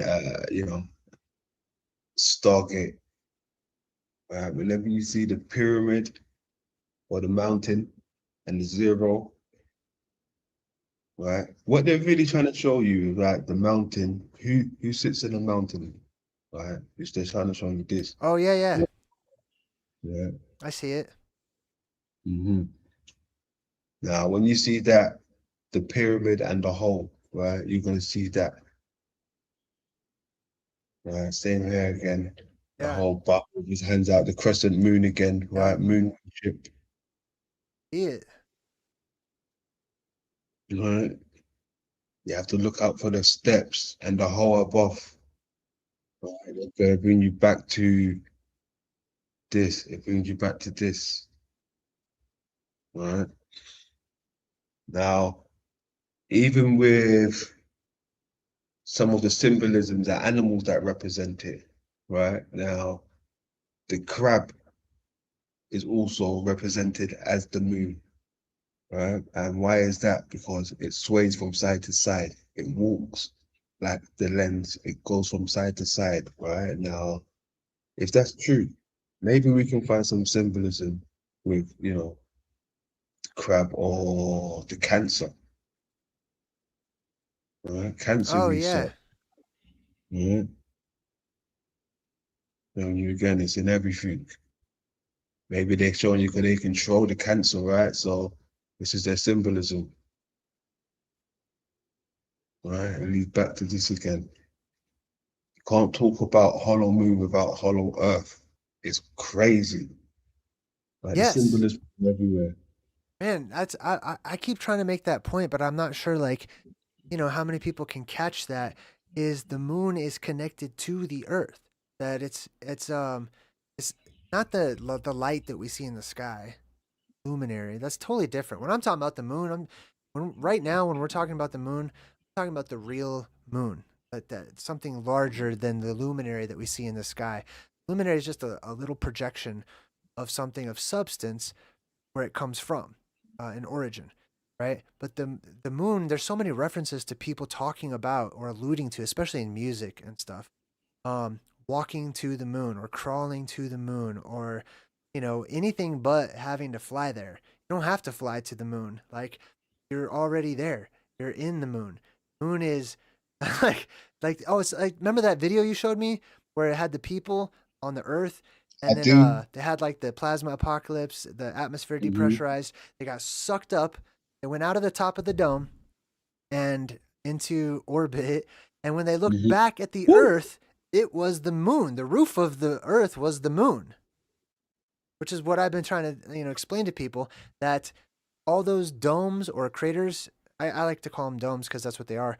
It depends on which side you're on, but Mhm. those craters on the moon are the light passes through that just as a lens. Same way we get the sun, same way we get the moon and the planets and stuff. They create stars too. Those come from all of those little divots on the firmament or on the apex dome that cast that light into the sky and they create little stars. And so that's why when those people on that movie, they looked back after they went up out of the sky into space and they looked back at the earth was enclosed in a shell and the top part of the shell looked like how we normally would see the moon. They came out of the moon. The moon is hollow. Uh, all these people are tapping into like maybe the moon is hollow. You know, did you hear that somebody always brings it up like did you hear JayDreamerZ that they dropped something on the moon and it rang like a bell for hours and Mm. hours and hours? Yes, because they're up there experimenting with the firmament. They're up there experimenting with the roof and the dome and the container, our roof that we are inside of, and that's the moon. That's the actual moon. When they're talking about going to the moon and stuff, they're not talking about going to the light or the luminary and landing and walking on a light or whatever. That's ridiculous. They know that's ridiculous. Now, can they, going back to the astronauts, right?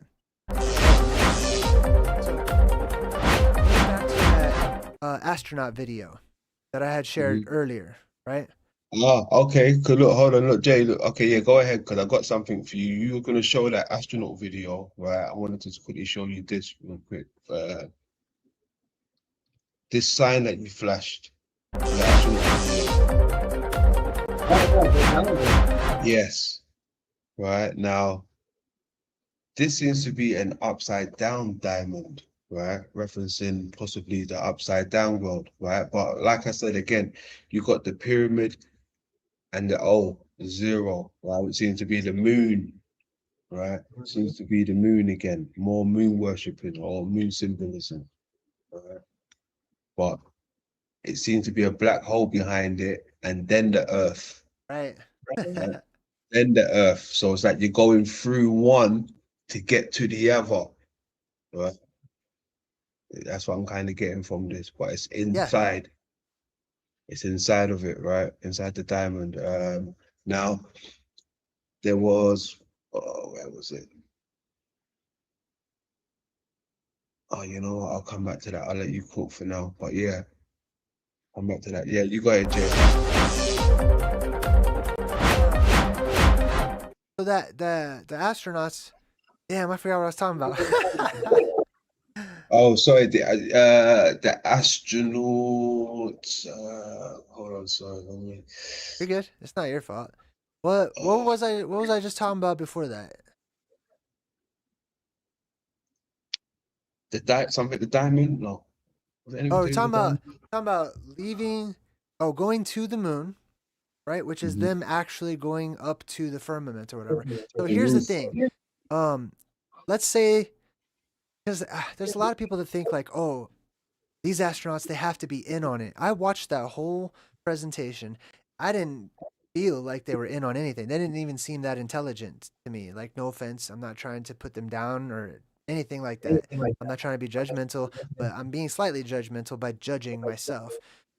Do they seem like the cream of the crop that have a high intelligence, like how we're told?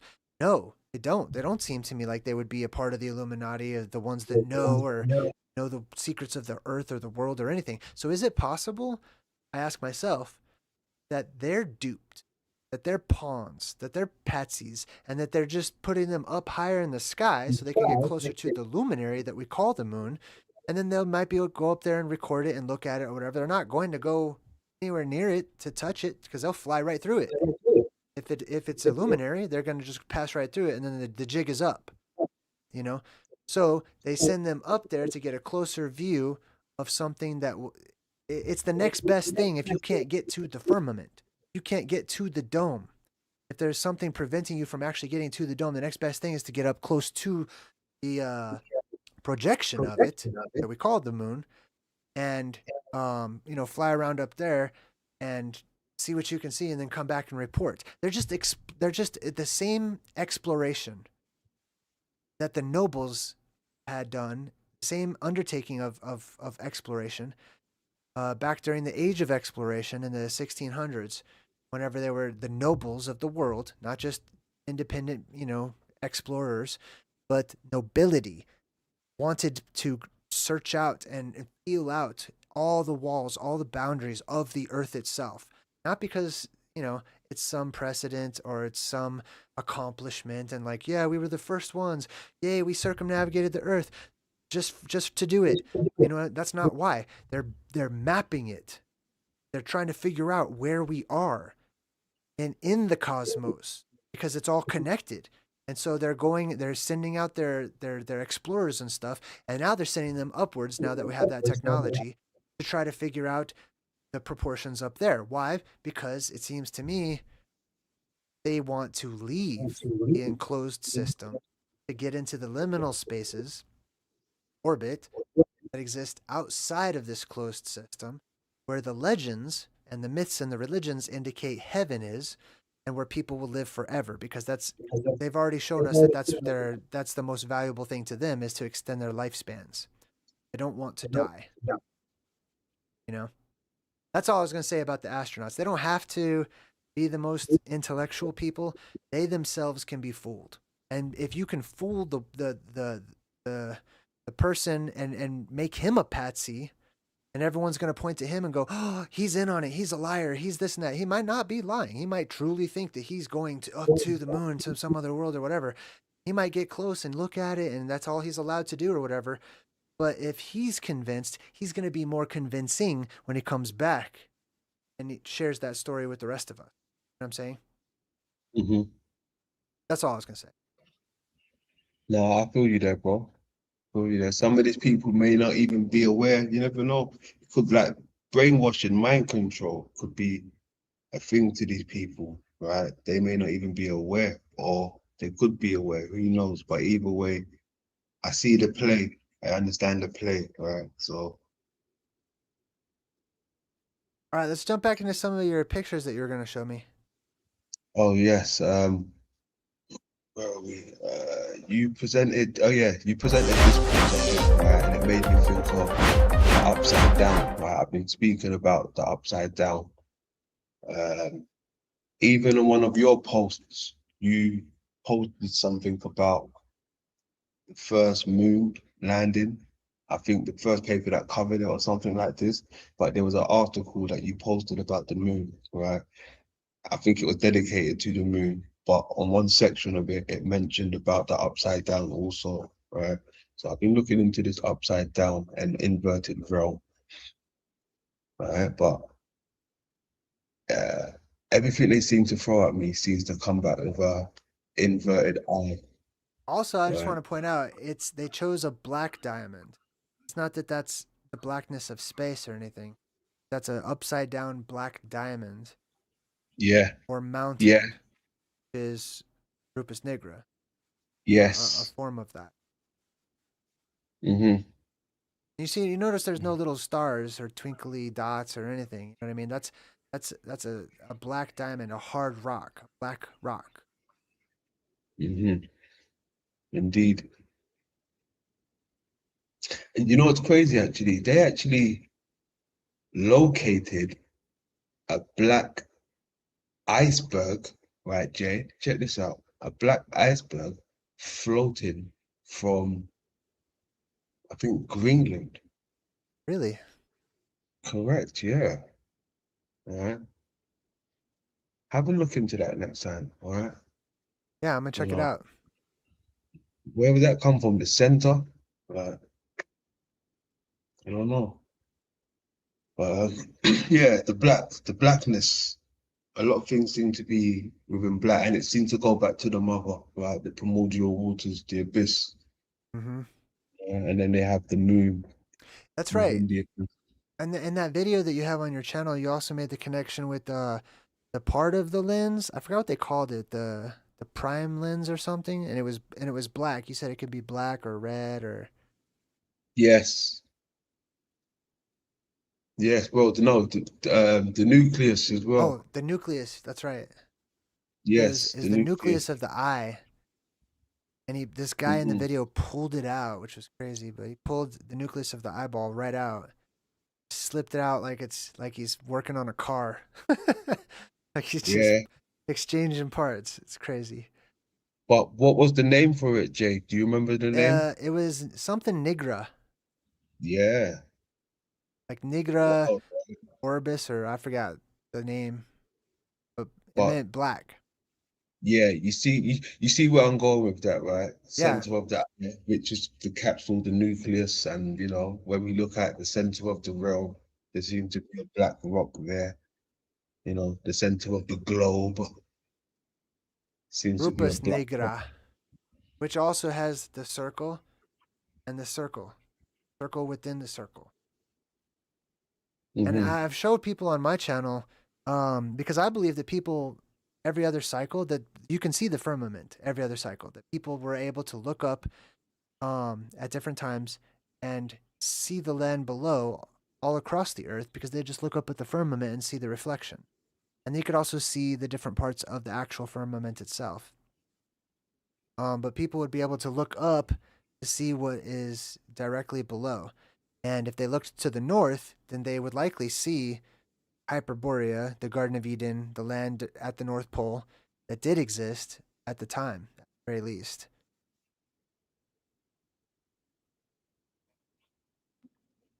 Yes. like you was talking about earlier on with the Oculus Society, right? You get that sign again, plain sight, right? They was talking about with this code, you have to take away some things and throw away the things that don't make sense, right? This symbol pops up everywhere that we've been talking about. This one right here, right? It ties into back again with this one again, the Hollow Earth, right? That symbol pops up everywhere within this manuscript. Right, it's there again. Right, it's down here again.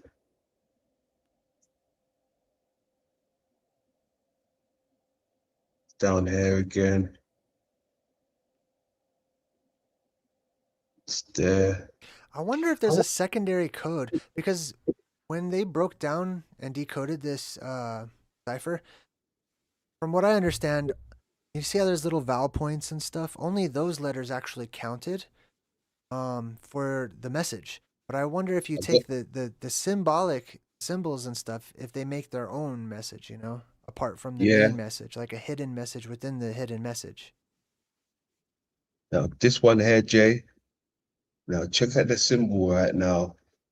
We've been looking into this symbol as well. Now we took this over to Egypt. My man, and shout out to Anto, right? This symbol here also, right? Okay. This represents the mouth. This is symbol for mouth, right? Mouth, Or right? Now opening.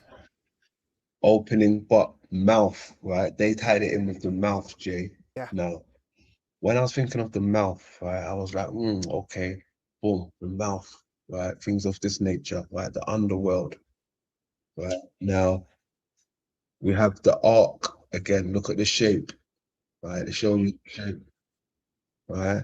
The horns, right? The fangs, right? They're showing you the arc again, right? In the beast, right? They're showing you the ark, the mother, right? So you've got the ship, that's the ship again, right? Now, with the mouth, I've noticed it plays a big part in a lot of things. I was looking into things of this nature. Come on. That's also that same symbol is called Pe in Hebrew, ancient Hebrew, and Phoenician. It's the glyph for mouth. The mouth, astro world, right? Those astronauts, they were talking about how it's funny how they talk about how the solar system and these astral planes is very local to them now. Would you agree? Yeah.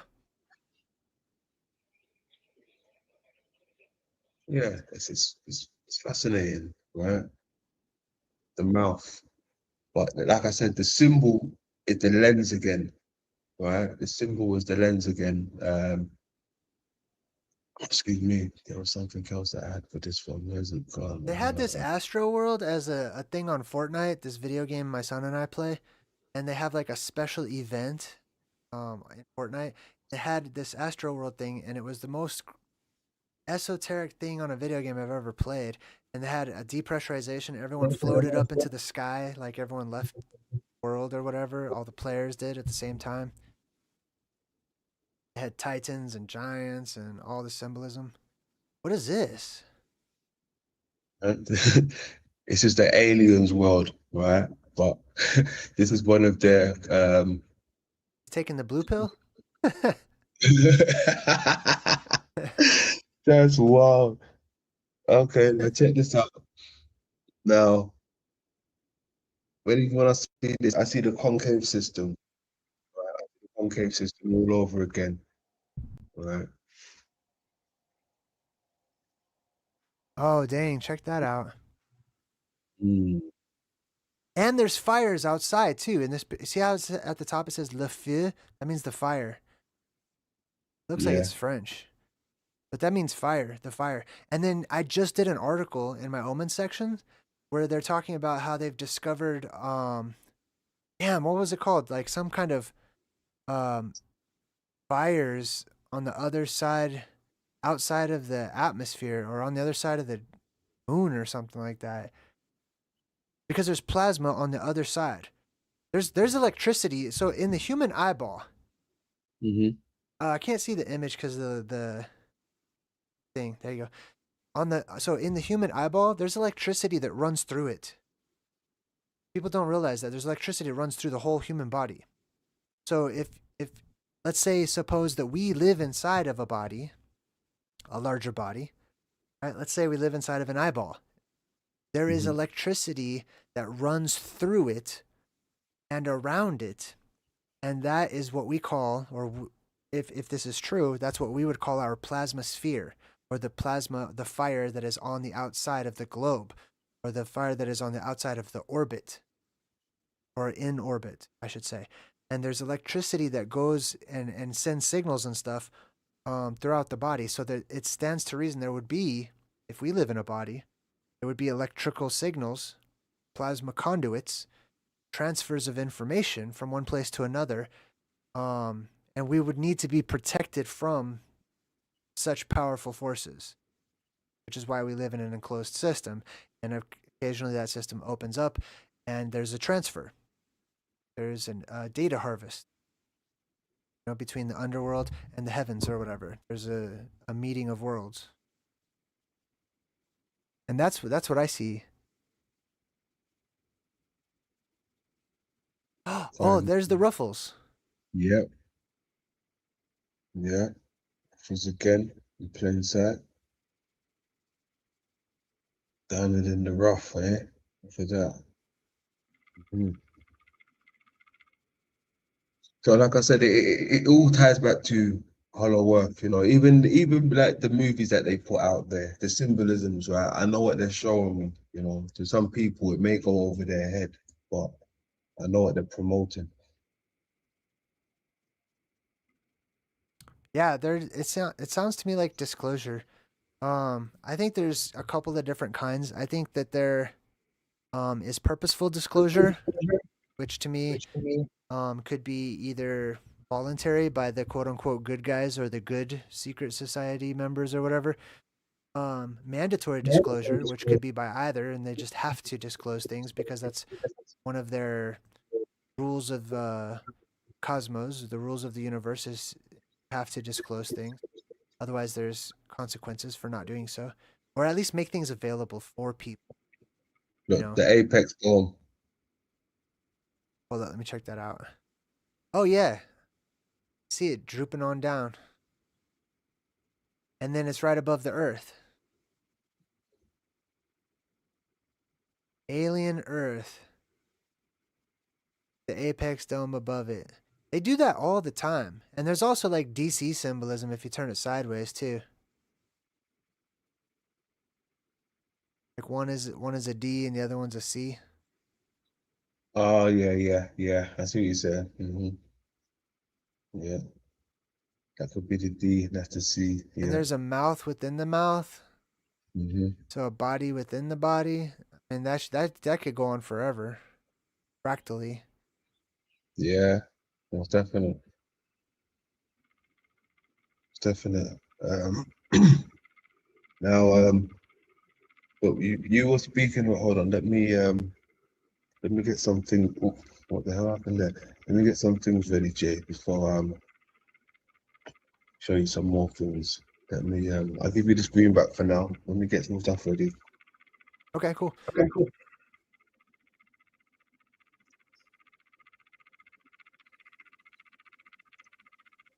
All right, let's see.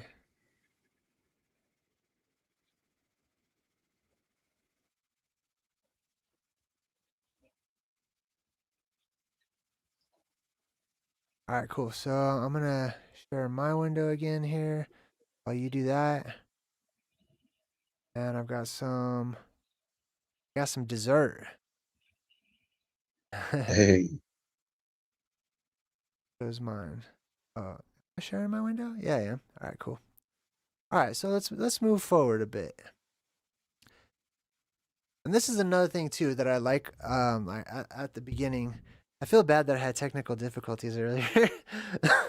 But that's what I like about London. He started off one of his recent live streams by saying like, "Hey man, come to the table. I hope you're hungry. I'm hungry. What do you guys got for me?" And that's how I feel too. I'm hungry. I'm hungry for knowledge, and everyone's got different appetites. You know, some people probably hung with us tonight for 5 minutes. Some people not at all. Some people are still eating. You know, and this is what I consider is sitting at the table with my brothers and my sisters, is sitting at the table and of knowledge and passing it around, and hey, pass me some of that eyeball. Hey, pass me some of that apex dome, some of that titans and giants, and pass me some of the plasma or whatever, like, and we're having a meal together. That's what this is for me, because it provides sustenance and it feeds my soul. And I'm not satisfied with having a biscuit and just a biscuit. I want to try everything. I want a little piece of everything. That's how I am. If I go all you can eat salad bar, I'm taking a tiny bit of everything because it's all delicious to me. Excuse me. All right, so let's check this out. So we've got some examples of the eyeball itself, and on this one right here, you can see. I mean, I'm not gonna, try to say. I'm not one of those people that says everything is pareidolia, but damn, sometimes there's a striking resemblance. And I believe that if our cosmos is in fact fractal in nature, a repeating pattern over and over and over, we should see that pattern in everything. And this is what I see when I look at the eyeballs. I see the Earth, and I see the dome of the Earth. Two sides, by the way, of the Earth. There's a top side here. There's a top side on one side, and there's a top side on the other side. These guys have their dome. We have our dome, or however you want to see that. And then we got, the underworld. We talked about the similar sounding things. Here's the lens with those concentric circles. This is what I was talking about earlier when I was making the correlation to Atlantis, right? And the apex dome having these ridges on it that are reflective in nature. So people in the ancient world, and it even says equator. It has an equator. You know what I mean? This is very interesting. Capsule. I don't know. It kind of sounds like cap and soul. The head. Here's the eye socket called the orbit, like you pointed out. So you go into orbit means you leave the eye of the Earth. The eye, the apple of the eye, the apple-shaped eyeball. So the dome itself, if indeed it droops down in the middle, is more apple-shaped than dome-shaped. Just like an apple droops down in the middle, just like a toroidal field or something would droop down in the middle. Or you have the M, the arches, etc., but it's three-dimensional. Check this out, Jay. Now, because you're on the orbit of the eye, right? Actually, not a lot of people will know this, but the orbit of the eye is actually a truncated cone shape, right? The eyeball resides in a truncated cone socket. It's not a round socket, it's a truncated cone shape. Interesting. Right? Now, the descriptions of a few people that, made their claims of going into the Earth, they said they had to enter through a truncated entrance into the Earth. Oh, yeah. Ah, that's a good connection. See, that's another eyeball connection too. So theoretically, let's say that the Earth is an eyeball. Okay? Let's just theorize for a second. Thought experiment. If the Earth is an eyeball, then I would expect at the center of it for there to be a long cavernous opening that goes down, straight down into the heart of it. Right? Let's see if we could find something like that. Not that. Not that. Ooh, that's cool. I'll get back to all these. We do. I got so many stuff here. Damn, do I? Maybe I didn't record a picture of it. Well, hold up. Let me just look it up real quick. Parts of the human eye. Boom. Let's look it up on the fly. Oh, there it is right there. Let me see if I can get a better one. Boom.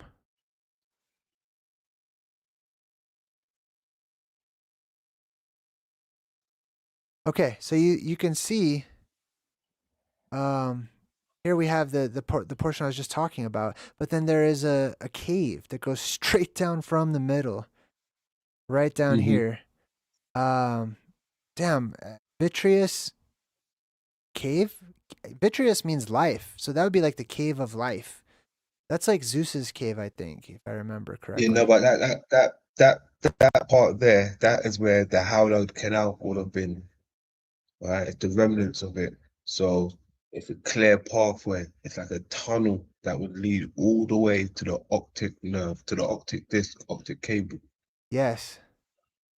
Here, I think I got a better one here. Just trying to look for the name of it. Vitreous canal? Is that what it's called? No, hallowed canal.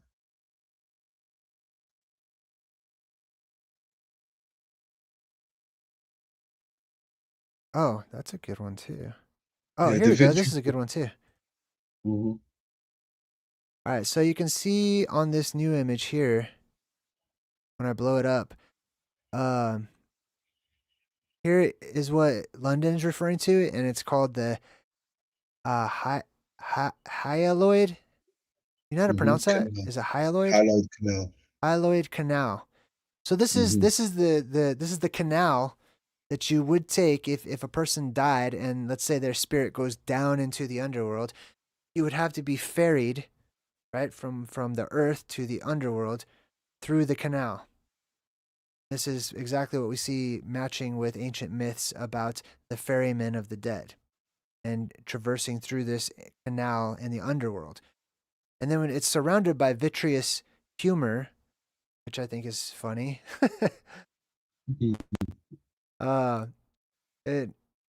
It's literally life. Vitreous, I'm quite certain, is related to the word vital and life giving. What else we got Yeah, here? yeah. Remember, the water from the waters came the life, right?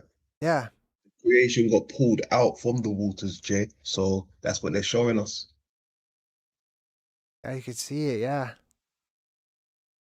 Mm-hmm. the cornea, the crown, the corona at the top, the pupil in the middle, the entrance into the underworld, the pup, or the dog, or the three-headed dog. What was his name? Cerebus. Sirius, the dog star. Close, yeah. So there's Sirius, and then there's Cerebus, the Sarah. three-headed dog that guards the entrance to Hades. Yes, yes, So let's yes. check out some more of this stuff that we got here. So we got iridology. So iridology is the study of the human eye because people have seen that however your eye looks, sometimes there's deformities in color, sometimes there's blotches. Every eye is different, but with the eye on a fractal level is reciprocating and showing what is happening with the rest of your actual body. So depending on what's going on with the eye and the different colors and different parts, they all correlate to different parts of the body itself. So let me make it a little bigger, and we'll use this one as an example. We'll use the right eye as an example. So this area up here correlates with the brain, the top portion of your actual eye. And then next to it would be like the colon on the inside, the ear next to that. So depending on the structure of when you look into a person's eye, there are actual professional people that look into someone's eye. They'll take a picture of your eyeball. They'll zoom into it. They'll blow it up real big, and they can tell you what's going on with the rest of your body. They can diagnose you better than doctors by looking at the iris itself. Now, what this means for us, hypothetically, through our thought experiment, if we live on the eyeball or in the eyeball or whatever, then these areas would correlate to our land masses. So we can see what's happening in this world, which areas of the body, what's happening with the rest of the cosmos. So we don't even have to leave this world to figure out what's happening in other worlds, in the other parts of the body of the body of God, or the mind of God, or however you want to see that, the greater cosmos. Hmm. Because you would be able to look at your very own world, which is the eye, and you'd be able to diagnose the status of the rest of the body, of what's happening in the greater cosmos. Does it make sense? Yeah, it doesn't make sense. It doesn't make sense. It's mirroring each other. Look, just how can I put this to you, right? The same way how we grow old, I think the construct will grow old, you know. But time is just on a different scale to them, I suppose. Now, with the eye, it loses its condition throughout the year, right? Throughout the year, throughout your lifetime, right? Now, I think this is what we're seeing with the solar system to some degree. I think some of the phenomena that we see in the sky is due to conditions of the eye, right? But we're seeing it on a macro level, you know, a disease taking place or something. Uh, a lot of the things I look into, it seems to be something's dying or it's been attacked. I don't know whether it's seeking help. It might be going through a stage where it's getting cleansed or something. Yeah, you talking about Yeah, the whole cosmos? correct. Yeah, I totally agree with that. And that's even shown to us in the movies. That happened in the movie Ant-Man and the Wasp. I don't know if you saw that, but like this Marvel movie, Ant-Man shrinks down into what they call the quantum realm.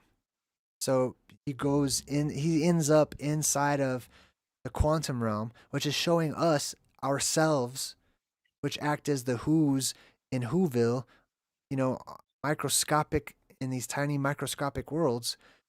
And Hmm. Ant-Man goes down inside of it, and he realizes there's this whole battle between good and evil that's happening.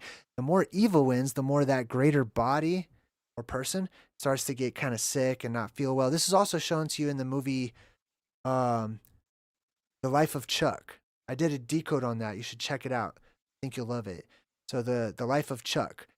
Chuck is this guy, and then in the very first part of the movie, they show you all these people in this world, which you think is Earth, but it's actually inside of Chuck, inside of his head. Oh.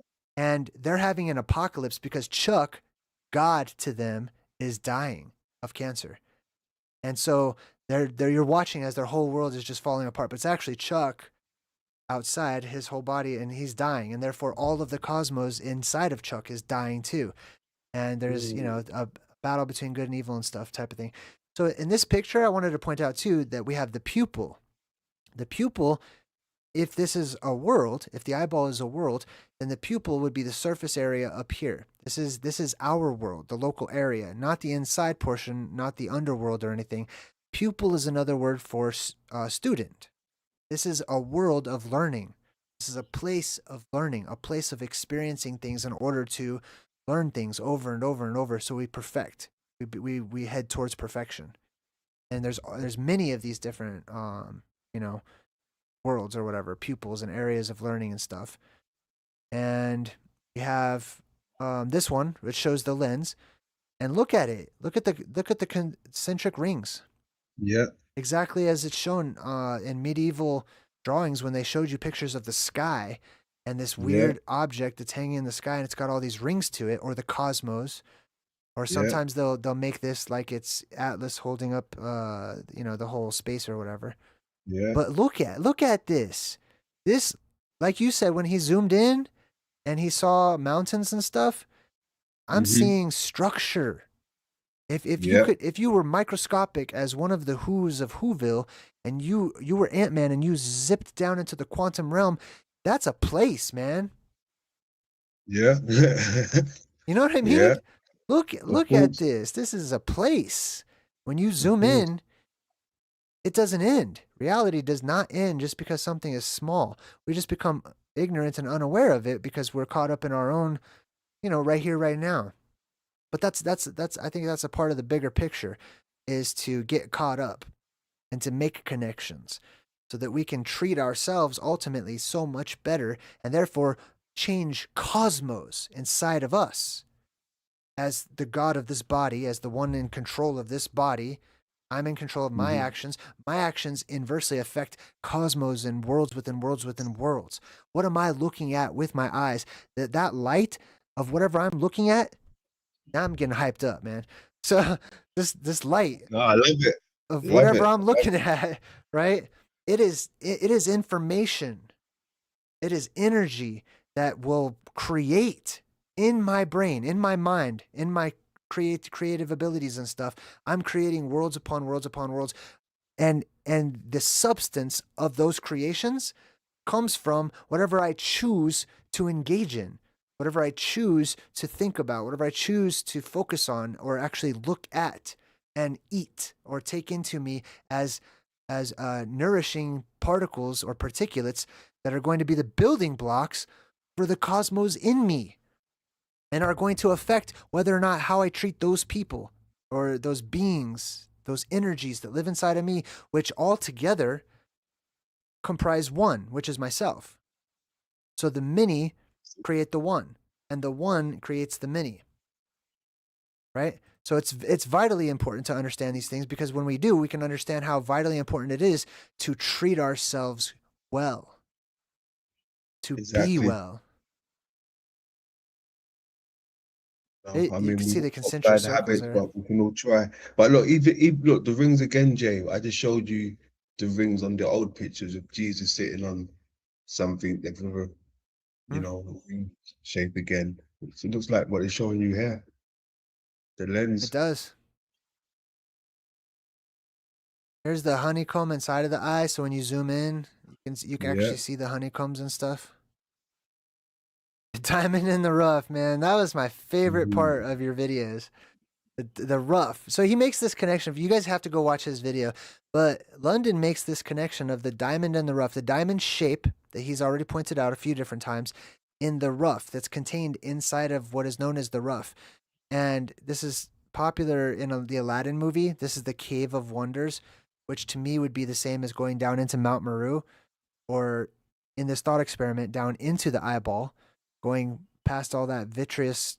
What was it? What was the canal called? Hyaloid canal. Hyaloid Canal. Okay, the river of freaking the underworld, basically. But this is the Cave of Wonders. It's also referred to as the Cave of Life, or the Cave of Saviors, which is what I like to call it. The Cave of Treasures and stuff like that. The Cave of Magic or Mystery or whatever. This is the ruffle, and the nobles wore this. Why? God, why? It's ugly. It's dumb. There's no point to this. You know what I mean? This is That what, is ugly. yeah, Shit. it's what Pennywise wears. This is what the clowns wear and jokers and Yeah. stuff. Like this, it serves no purpose under modern conditions. I mean, it could be, I could see some purpose to it, but look how thick it is and stuff. Listen, there was a movie called hold on, I need to stop screen sharing for just a second and jump back in here. So there was a movie that was called The Dark Crystal. In this movie, The Dark Crystal, you had the Skeksis, which acted as gods. These alien creatures that came down. They were gigantic compared to the native inhabitants of this world, which were like little elven creatures. They looked up at these giant bird-looking weird gods called the Skeksis, and they wanted to be like them because they had all this technology and they lived a long time and they were big and stuff, and they knew things we didn't. So the native inhabitants, those who looked up to the Skeksis or the gods, started to try to emulate them. They had this standard of beauty that was based upon something they admired. Just like humans, when they look up and they see these wonders in the heavens, they have a standard of beauty and they decorate themselves to look like that, to try to look like Yahweh, or try to look like Baal, or try to look like Jehovah, or try to look like these entities and these anomalies that people saw when the conditions in our atmosphere changed and the conditions in our worlds changed to enable us to see these things.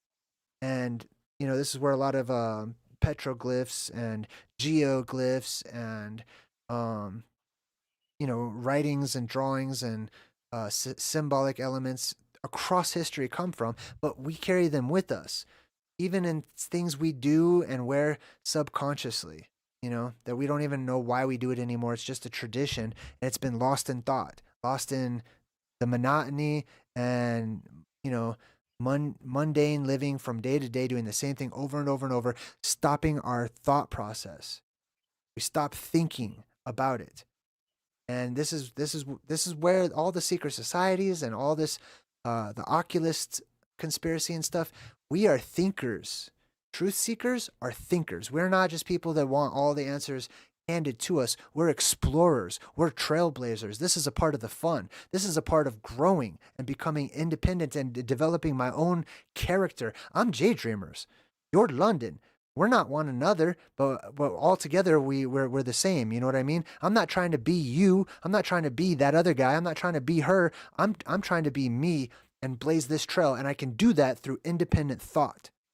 And I think about those things that I take in through my eyes and through my ears and through my senses, and I'm navigating. You know what I mean? Mhm. That's I all I feel got you for there. that. Yeah, no, hey, good shit, bro. I feel you there. Most definitely. I mean, it's hidden in plain sight, right? It's hidden in plain sight.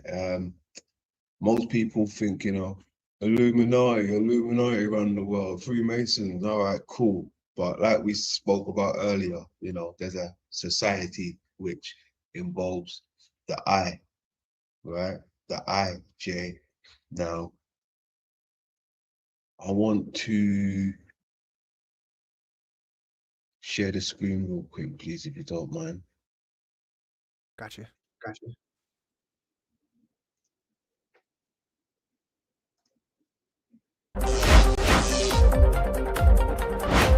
Yeah. Yep, we're there. All right, cool. Now, when I see stuff like this, right, they're showing us the world, right? Now, it's meant to be our construct, right? But the more I think about it, I'm like, okay, if they're showing us our construct, there must be something more to it, right? If we're talking about the eye and these things, right? They show us it everywhere, right? This type of stuff, right? That type of stuff, Yeah, that was a really good one too. right? Now, there always seems to be longitude, latitude, and directions and measurements. There's measurements to some of these things, right? Like even on these ones here, you get measurements, uh, measurements of these ones, right? But now, if we're talking about who runs the world right now, Jay, now these images, Jay, they must come from the people that run the world, Jay. Now, what do I mean by that? I mean by stuff like this, Jay. Are they trying to show us something like this? Wow. Wow. When you go to the ophthalmologist, right? Now, this is called the Mendez ring, right? It's when they work on the globe, when they want to do an incision, right? They know where to mark it and things like this, right? When I see that, it reminds me of shit like this now, It sure does. right? Ophthalmologists, the people that run the world, the oculists, the society, the eye people, right? Now, even when you look at stuff like this, they're even talking about the globe and, the lines and blah, blah, blah, all this stuff, the equators and all that stuff. But it's got measurements again, but it looks like they're showing us the same thing down here. Sure does. A map using the same measurements to map it out. You know what's interesting too? I wonder if I feel like there should be a correlation between the root of the word occult and oculus stuff. It's ok, which is ok. It's a guttural sound. It's a vowel sound and then a guttural consonant, ok, which I wonder if there's a relationship between that and og, like King Og, you know, or like Yeah. what do you call them? The one-eyed giants or whatever. Magog. Not Magog, is it? No. The Cyclops. Cyclops. The cyclops. The circle eye. Yeah. That's what Cyclops means. It means circle eye, circular eye. It doesn't mean one eye. It just means circle eye. Oh. Cyclops. So op and ok. Or ok. The sons of Og, the Ocker or the ogres. Ok. I don't know. OC. OC. Mm-hmm. Yeah, the OC, the ok. Occult, the ok. And you know, I mean, no, that's CC. So I was thinking of something else. Yeah, that's CC. Okay, I leave that for another build. Yeah, we got something with that one, but I leave that for another. Yeah, CC. Woo, mad. Yeah. So you can see what I'm trying to show you with this, right? With the Mendez ring and the circular maps, right? For those of you in the chat, I hope you can understand what I'm trying to show you. You know, who possibly runs the world, like me and That's Jay a was good talking about, right? It's on Hidden in plain sight. the eye. Oh, that's the same shit. Whenever you open up if you try to open up your freaking, you got to do the thing. You try to open it up, you know what I mean? I don't know. I just did that accidentally, and I'm like, damn. I remember when I first started YouTube, I didn't know what to do with my hands because I got so many comments. People would freeze it right at the wrong moment, you know? They're like, you're in the Illuminati. You're a government agent. You're drinking coffee out of a plastic cup. Nobody does that except government agents. You're a shill. You're this and that. Here we are, 10 years later. I'm talking with people in London. I'm talking with people around the world.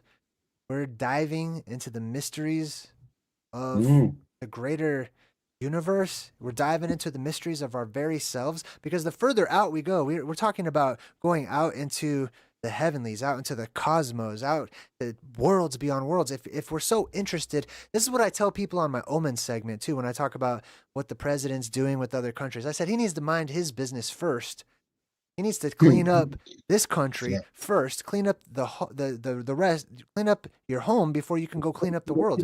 If your home's a mess, you have no business cleaning up the rest of the world because you don't know how to clean. You know, we got to clean up ourselves, and looking out into all of these things, and considering them, and relating ourselves is going to help us to become better. That's why this is important. You know, some people might see it as, oh, what use is it? Why waste time researching this? Why waste time looking into this? How does this pay my bills? How does this make my life better? Because this is you. Because this is me. I'm looking into this because I'm interested in knowing myself. You know, I want to know more about me and how I work, because there's things that I do that I'm not even aware of that are hurtful or helpful. And the more I'm aware of which one's which, the better I can be informed and the better choices I can make for myself, and therefore for all of you, because all of you live inside of me. All of you live inside of here. I live in you, you live in me. Fractal, beautiful thing, fractal. Oh, I want to share some more stuff, the rest of these images with you. Go ahead. All right, let me jump in. Screen share. All right, boom. Let me know if you can see it. Yeah. All right, cool. So then, let's see. We're talking about the honeycombs, the ruffles. This ruffle thing, it's easy to find. So here's like one example of the ruffle. And sometimes it'll show you this circle in the sky from different angles. You got to keep that in mind, this perspective. Sometimes you're seeing a drawing of it that somebody did from the surface, from the ground. Sometimes they're far away, so it'll look different. Sometimes they're directly underneath it, looking straight up, so it'll look more circular, right? Sometimes they're doing it from above, like Jesus here, looking down into it. And you can see these ruffles all the way around this blue cloud right here, right? The lens, this is the lens that they're showing you, and he's mapping it out. Just as we saw earlier, they're mapping it out, by putting that instrument on the eyeball. He's over here mapping it out. And this is Jesus, by the way. But hold on, bro. Zoom in again. Come on, cause look, Okay. this is you got to tell them what it is though exactly, because what he's holding in his hand, right, as well, like He's got the whole world in his hands. That's the song, which yeah, means exactly. it's the moon and the earth. It's the All earth moon. right, all right. Thank you. Now check out what's above it. Look at the arch above it. Yeah, all right, yeah, they're showing you again exactly, yeah, moon worship, exactly, bingo, Yeah. yeah, hidden in plain sight. And there's even stars in here too. They look more like organisms. Yeah, they do. Like amoebas and stuff. Mm-hmm. So we got that. Here's another medieval drawing where you can see the sky just looks real strange because there was times whenever, like I said, people could see the dome, they could see the firmament, and they would draw it like that. They wouldn't draw regular atmosphere during the medieval times. They would draw the sky what it looked like, and then it came out as decorative because they interpret it. But then we have the ruffles here, the blue ruffles once again, right? The same ruffles, and there's a star in the middle, and there's people that can come out through that entrance because that is the star gate. That is the entrance. That is the Sipapu of the Hopi. That is the gate of the heaven's gate. And that's how it's depicted too. So we got the sun here, the moon here, the blue ruffles. Here's another one of Jesus. Once again, this time he's below. And you can see in this background, look at this background. They're telling you, look at this wallpaper looking sky. What do you see right there? Yeah. Oh, I see like that. Is that like arrows or Yeah. cross Yeah. pointing? Arrows pointing right at a circle in the middle. Mm. Right? And then the same ruffle blue clouds, the sun and the moon that are coming from this object that produces them. Yeah. The moon with the face looking down. I sent this one to your email. You got this one, right? Yeah, I got that one. Thank you. This one is from a really sweet medieval book from the Dark Ages, and it's got pictures just like this. And I'm like zoom out, and how can you think that's anything but an eyeball? Jesus standing right next to it. Now, listen, let me compare that to this image right here. They're the same picture. Okay? Yeah. He's looking up. So he's showing you the location of where the eye is, the lens, the moon. Okay? Now he's not looking up. Now he's looking down. But we are looking up at it. This is the eye in the sky. And you got all these angels. This is the blue ruffles. Once again, the same thing. These are the ruffles. Here's the other page. So there's actually 2 pages in this book.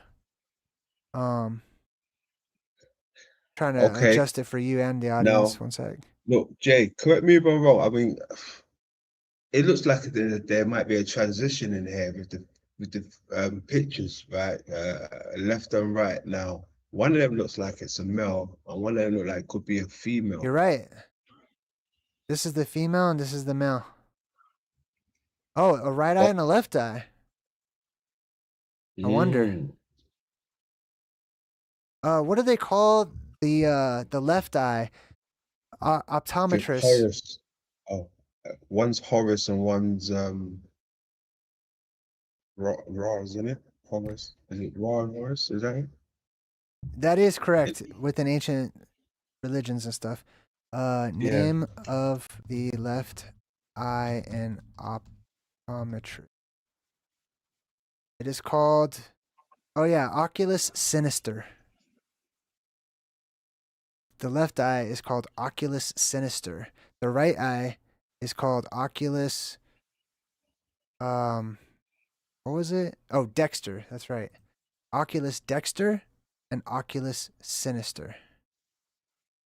Oculus Sinister. You know what's mad about that as well?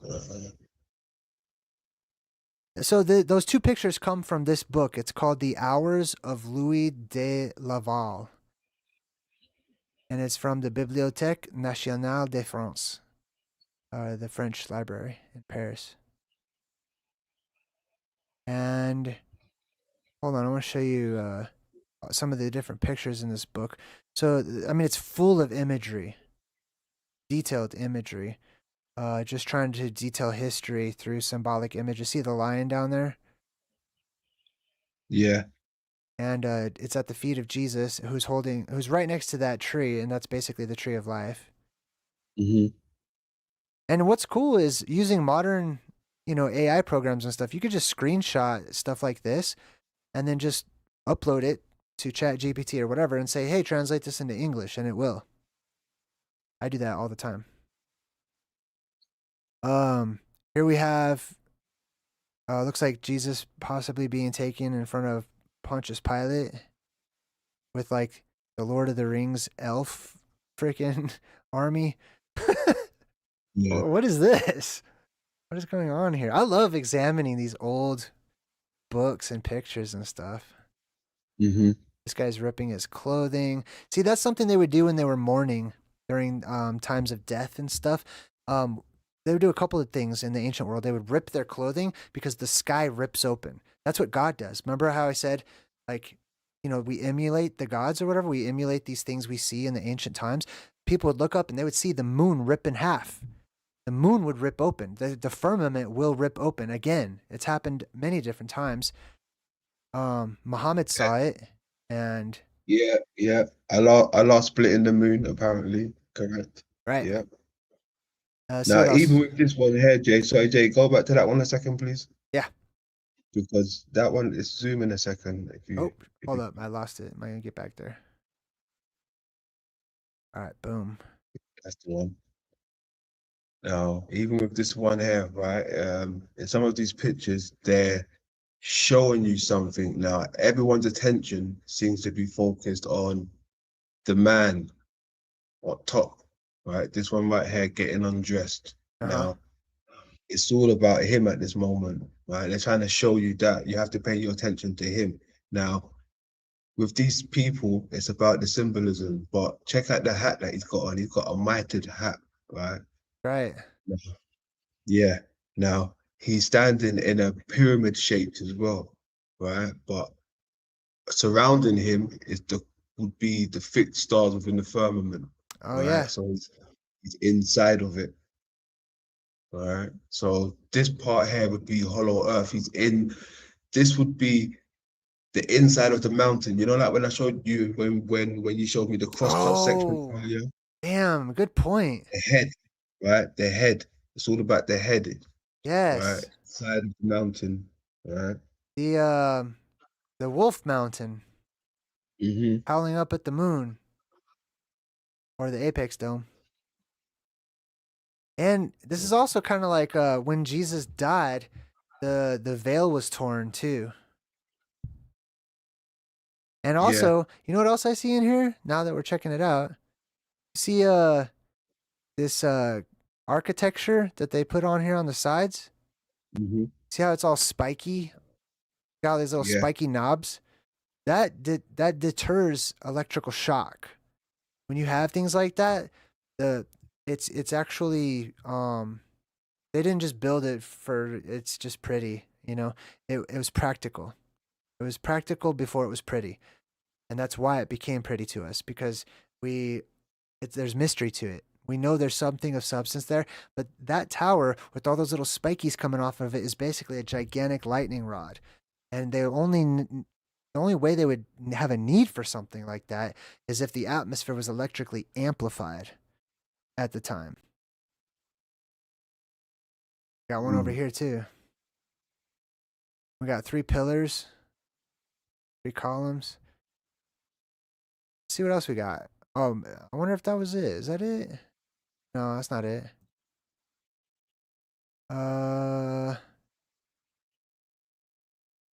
There's a song. There's a popular '90s song called "Iris" as well. I always wondered why they called it that. Okay, yeah, hold on. Yeah, hold on. You mentioned it. Okay, thank you. Iris, today when you were showing the moon stuff as well, right?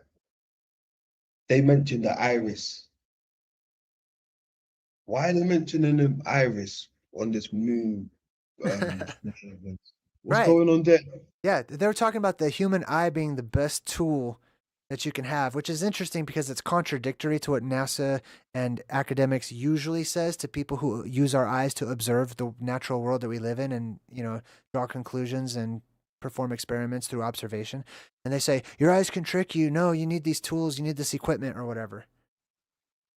So they were talking about the eye and how that was their whole mission is to go look at the moon, basically. Everyone's trying to ask them, what are you going to do? And they're basically trying to say, we're going to look at the moon, but in fancier ways. Well, you see, when that lady was debunking that mission, the lady was debunking that mission. That lady, I think she might have been from the BBC or something. She was talking while those astronauts was so-called in space, and then they removed something, and it showed you they was just above, like somewhere else. Do you remember that part? I'm not sure. Are you talking about my video that I just did or a different one? Yeah, your premiere earlier on when they mentioned, the astronauts going up in space filming it, but there wasn't. It was like some stage shit. Oh, right. Yeah. He said, I hope we don't Yeah, make anything up. yeah, exactly. That part in that way there, right? She mentioned the iris when she was narrating it. She said, "Now I date the iris." What did she say? I missed that part. It was right towards the end. It was something about the iris. Hmm. She mentioned the iris, and then it ended. But so what was I gonna say? Yes, that picture you just showed, right? Like I was just showing. All right, cool. For a second, if you just show me that, give me that screen, please. Yeah, I got you. Let's see. One sec.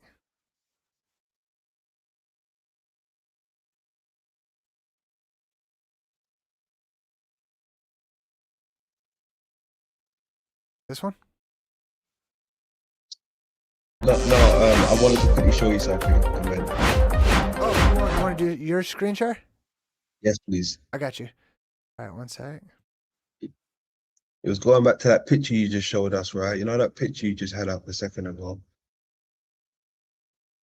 Before you give me the screen share, Jay, I wanted you to go back to that picture you just had on. Oh, that's what I just did. Hold on. No, not not with the eye, with the guy taking off his clothes. Oh, okay. I got you. All right, one sec. Do Thank you. this. No problem. All right. Boom. I think we're And back. And then you should be able to see it.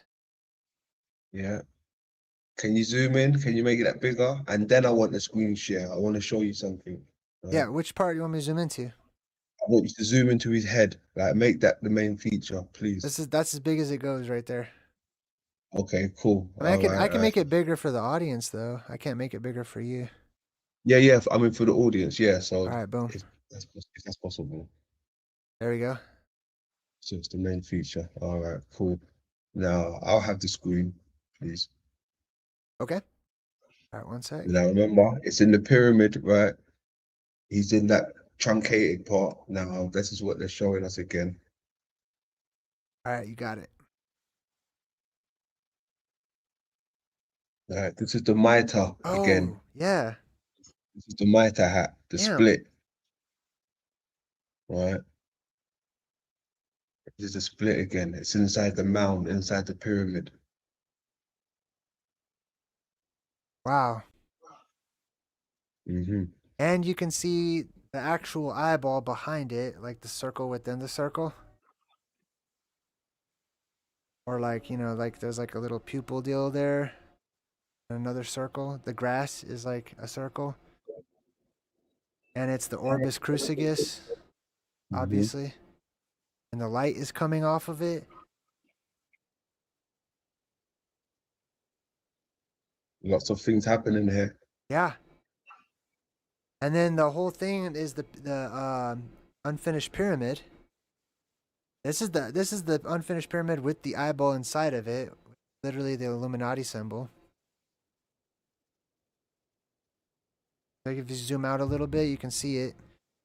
I mean, it also looks like there's a face at the top of that pyramid. And there's the DC symbolism. If you zoom out a little bit, there you go. So you see the DC like I was talking about earlier? But this one here, No. So see how there's like a dome on the left and a dome on the right, and they're inverted? No, above that. Outside. There you oh go. yeah, here. Oh yes, Yeah, see how it says DC? yes. So Okay, no, okay, yes, okay, no. Cause check this out now. This sign here as well, Jay. Right. This also ties in with the moon. Right now, this symbolism means two heads back to back. Janus. Right. This is two heads back to back. right. Back of the heads. Right. Like, do you remember? Okay, do you remember earlier on? I wanted to say Chanel. Remember CC Chanel? Back of Yeah. the head disappeared. Right. Yeah, This that's is it. right. More moon worship. And in plasma physics, this is a device that where they actually will create a star in between it, where you have two cup magnets or two bowl magnets that look just like that. So you have one facing out and one facing out towards each other. It makes the DC, and you run an electrical field and through the gases, and it creates a beam of energy. And in the middle, which is exactly where that black pyramid is, would be a star. It would be a beam of just a ball of light, like a plasma ball of light. Got you.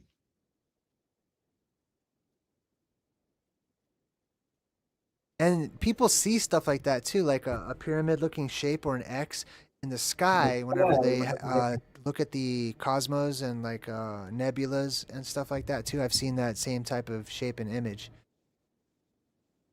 Yeah.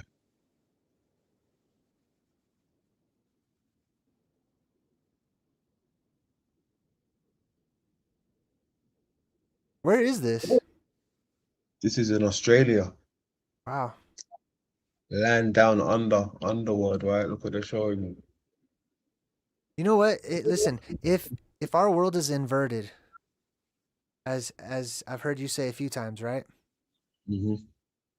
Then what would Australia really be?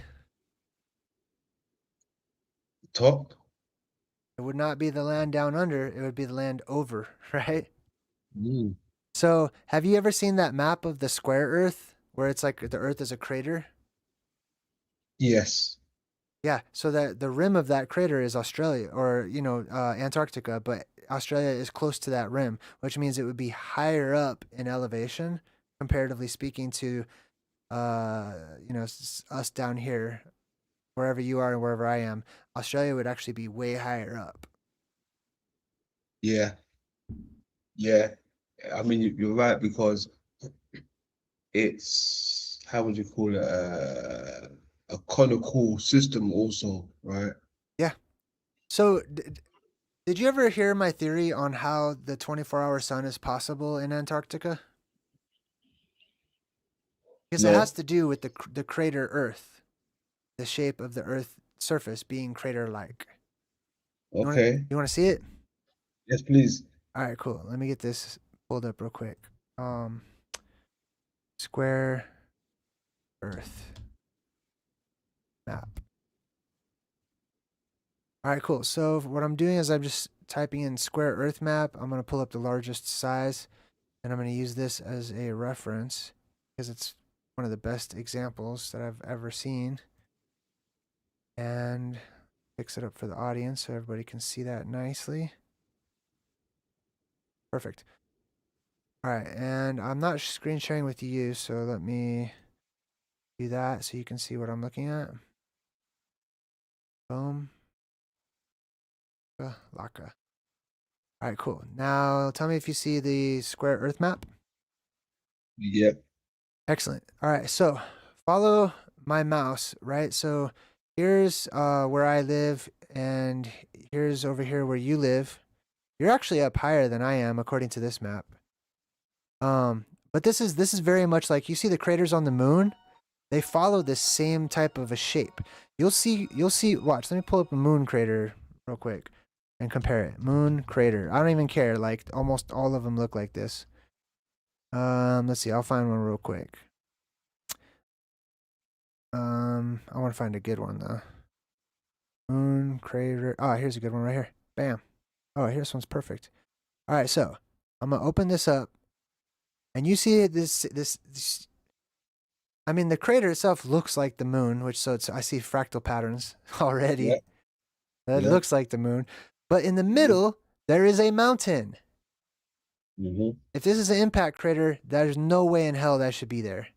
If it's, you know what I mean? So, what we have is a crater or a bowl shape that rises in the middle, similarly to the map that we were just examining. We have a crater shape that rises in the middle, right? Now, personally, I'm just going to throw this out there. I believe these are domes that have their own craters on top of them, or their own little domes. There's all kinds of domes and domes and domes and domes. But we've been forced to think that this is a crater, and it is not. Okay, this is a dome that droops in at the middle, exactly like our world. You have to. You got to trick your eyes into seeing it, because, you know, the moon in the sky is an inversion. It's an inverted image. So if there is what we think is a crater, it's actually a dome. If there is what we think is a dome, it's actually a crater. It's the opposite. It's a lighting effect. So one way you can trick your eyes into doing that is you have to tell yourself which direction the light is coming from. So if you think it's a crater, you're naturally going to think light is coming from the western side over here to the eastern side, because it's hitting the inner portion of that ridge of the crater. It is not. The light is coming from the east, hitting the outer portion of the dome, and it's getting darker on the other side of the dome, the dark side of the moon. Does that make sense? Yeah. I mean, look, for the longest, right, Jay, some of the shit out here wasn't making sense until, we looked into Hollow Earth. Now, I hear exactly what you're saying. Now, it could be a trick of the mind. Like, when they show you that experiment, right, when you've got 4 things above that looks like spheres. Now, when they turn them around, some of them look cone shaped, some of them are hollow, and things of this nature, right? Now, I believe that could be the same thing what they're presenting with planets, right? I believe we've been conditioned to look at them as convex when they're really concave things out there, right? And that could be somewhat of the moon again. Some parts that look like craters could be dome shaped and vice versa. Yeah. I'm not saying it is, but it could be that. Have you ever heard of Project Moonblink? NASA's Project Moonblink? Okay, so Project Moonblink was a government project by NASA. I want to say in the 50s or the early 60s, probably the 50s, I'm guessing. So many people across the world, amateur astronomers and professionals alike, reported seeing strange lights on the moon, weird things on the moon, geography changing on the moon, just with their telescopes and their eyes. That NASA asked for the public's help in documenting all of these cases. And you could look it up. Matter of fact, I'm gonna look it up right now. Hold on. Don't even take my word for it. Oh, hold up. Project Moonblink. I'm just gonna take you to the Wikipedia article real quick, because I already know where to go. So I'm just gonna type in dome. Boom. So it's talking about. I pulled it up on screen here for everybody to look at, but it's talking about one particular person, Patrick Moore, one of the foremost contemporary lunar astronomers, was astonished that another person a crater named Lynn, appeared to be a normal crater about 3 miles in diameter, a crater on the moon. Moore, this person, examined it with a third instrument, and he reported a similar inexplicable appearance. The following night was cloudy, but the next night, the crater known as Lynn appeared as Moore had always seen it, a gently rounded dome with a small crater on the top. Moore attributed these changes to unusual lighting effects, etc. Small crater on the top. Yeah. So he looked at the crater on the moon and he saw a dome. He didn't see a crater. But anyways, what else were you saying? Is that it? I forgot now. What was I just saying? Slipped my mind now. Hold on. Hey, you know what? This is the times that we live in. Okay, like we live in a time when there's less energy and it affects our memory. So we forget things so quick in this world. But when the atmosphere is electrically amplified once again, we won't have all this. Why did I just open the refrigerator? Why did I just walk into this bedroom? What did I just do yesterday? What was I talking about? This is electricity. We're low on energy. When the electricity comes back into this world, we won't have that problem. Where was it? Hold on. But I was talking about the moon crater and the map, the square map.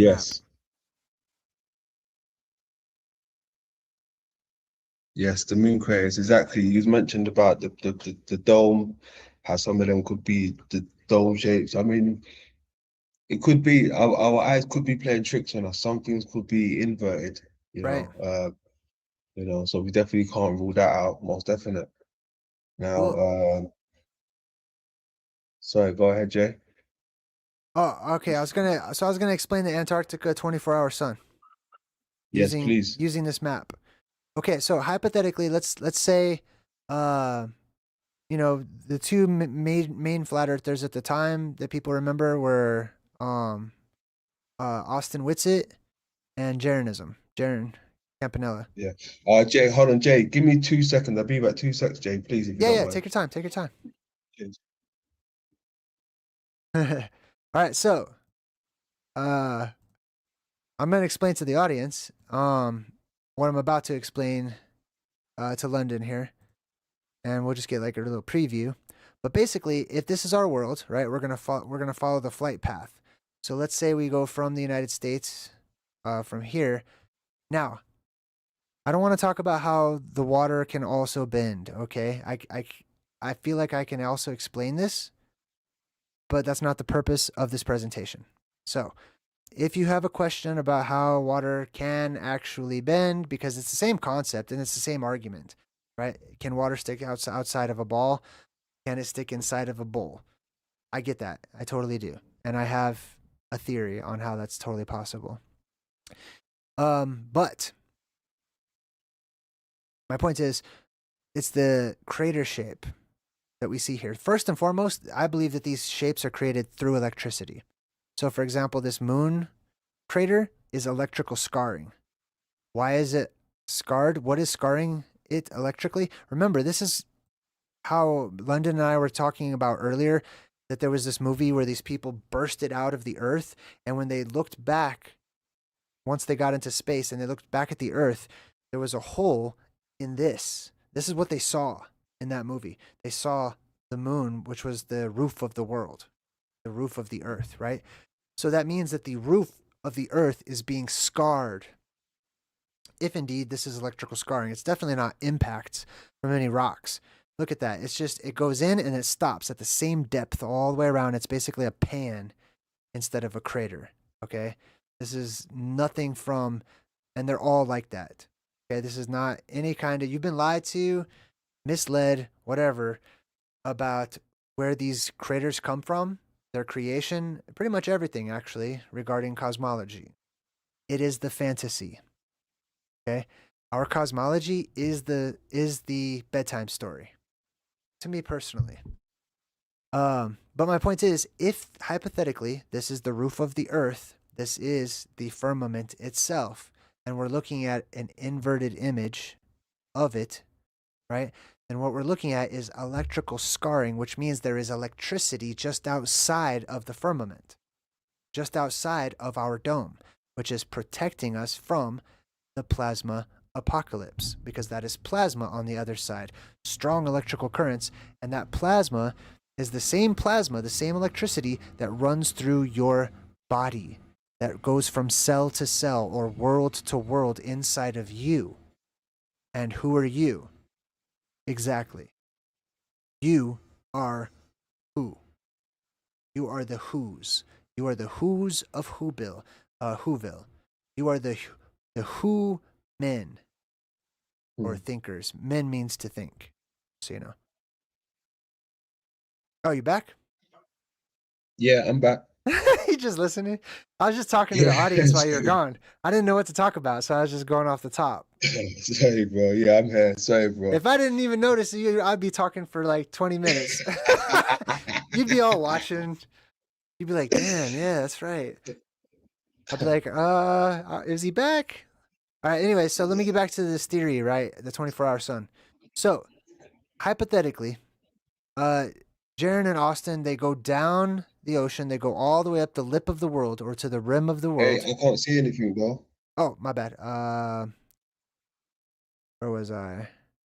Oh, I gotta share my screen. One sec. Okay. Ba-bam, ba-bam. Now we should be good. There we go. All right, cool. Okay, so they take an airplane, right? Now, keep in mind, Antarctica, see how it's frozen up here? That's Antarctica, okay? This is, for all intents and purposes, the ice wall.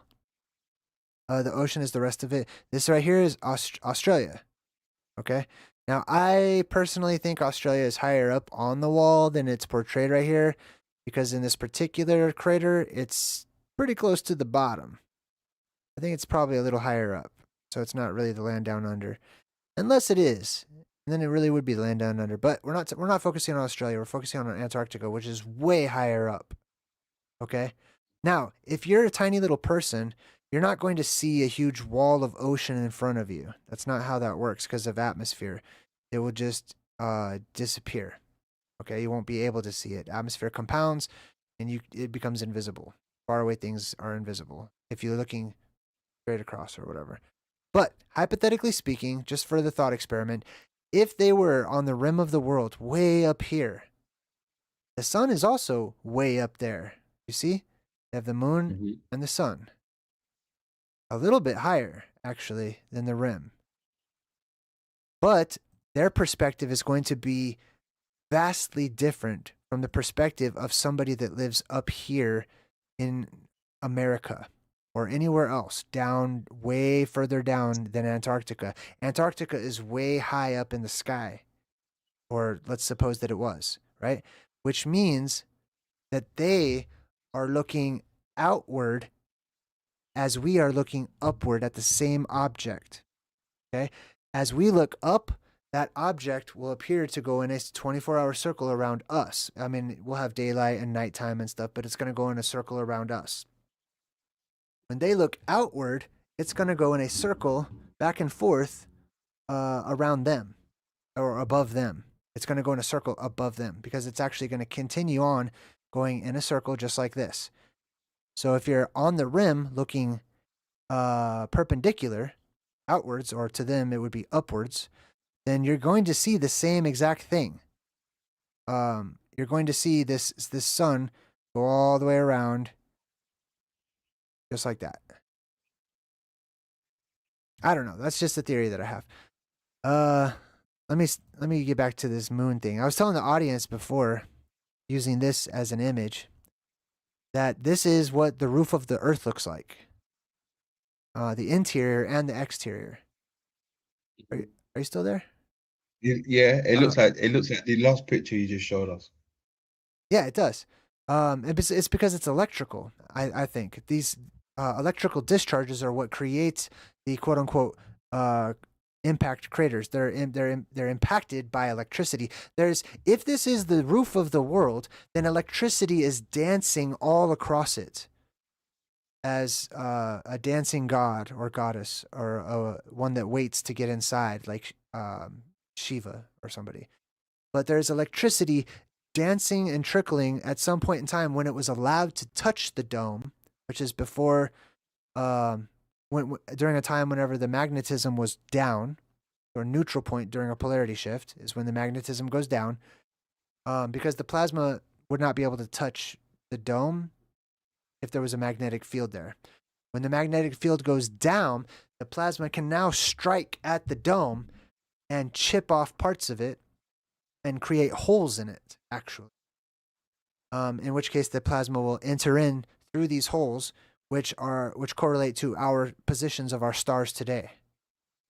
And the people will see, because this is going to happen again, people are going to see the plasma, magenta in color, streaking through these holes that are these are weak spots in the dome right now, and the plasma will rush through these like cheese through a cheese grater, and people will see these plasma filaments or plasma snakes or dragons or whatever you want to call it, the spaghetti monster, coming into the world, or the hair of God falling into our world before it's cut off again by that magnetic field that goes back up. Does it make sense? You understand what I'm talking about? I hear you. I hear you. But yeah, to me, that's the roof of all that in that movie that you were showing me, that those people left the earth. So here's the moon, or here's the firmament, or whatever. We're in the hollow moon, right? They go up, they bursted through the hole, they went out of the hole, they looked back down, and this is the world. The world has a physical covering to it, which is what we just saw as the surface of the moon. That's why it has all those pock marks and craters or whatever, because of electric. It's a protective barrier. The moon is protecting us from electrical damage. Yeah. The house, it's represented as the house. You're right. I mean, one of the reasons why I actually came on this journey as well, right? Because there's a particular player in this game who I follow, Kanye West, right? Now, Kanye West is one of his albums, which was Donda, right? Which is dedicated to his mother. Now, when I decoded that, that was crazy. That had so much things to do with the moon, right? Now, You decoded the whole album, or the well, album not cover?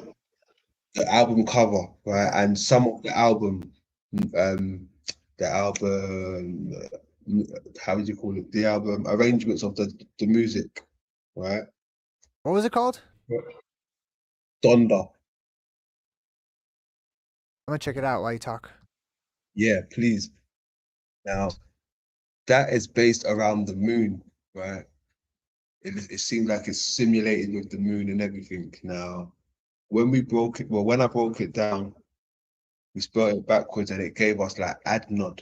We started looking to a thing called Adnod, and it was tied into the moon. And in some cultures, it meant home. So we started looking to Kanye West, and we followed him, and he led us to a guy called James Terrell. Excuse me. Oh, Jesus Christ. Excuse me, sorry. Oh, snap. Yeah, James Terrell. And, James Terrell was a big player in this as well. He also created a thing called the Celestial Vault. All right, now, the Celestial Vault, when he got asked, what is it? He said it's a representation of where he comes from. All right. So that was quite interesting. And, Kanye West with the home as well, right? But I heard you mention the home, the house, the roof. Yeah. Now, Donda, right? Now, I want to show you something real quick. If I can have the screen, let me quickly show you. Well, I'll show you Kanye West real quick. Kanye also did that one extraterrestrial song with Katy Perry. They were showing a lot of the similar stuff about like them. Their real home is out in space or whatever. Yeah, outer space stuff. Kanye does it all, and he does it all for a reason. Right? He does it all for a reason. But yeah, I Even got the something name is backstage. the priest of Yah, or Khan Easy. Yah. Easy.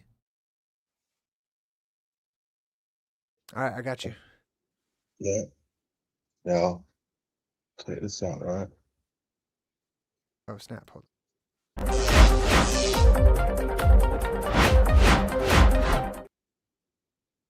What is this from? This is from Donda when he Oh, performed, right? This is from his performance when he performed it, right? This was the prominent picture that was going around, right? Now, look what they're showing you again, man. They're showing you the eye, yeah. the pupil, and the lens, the house, Uh-huh. right? All in plain sight. And you know the craziest thing? This is on the mound. It's on the mound again, right? When we was looking at this, right? It's on the mound. Right, just like how Jesus was on that mound. Remember I showed you Jesus in that picture, sitting on top of this? That's like Kanye again. The house. Jesus sitting on this mound here again, within this halo, right?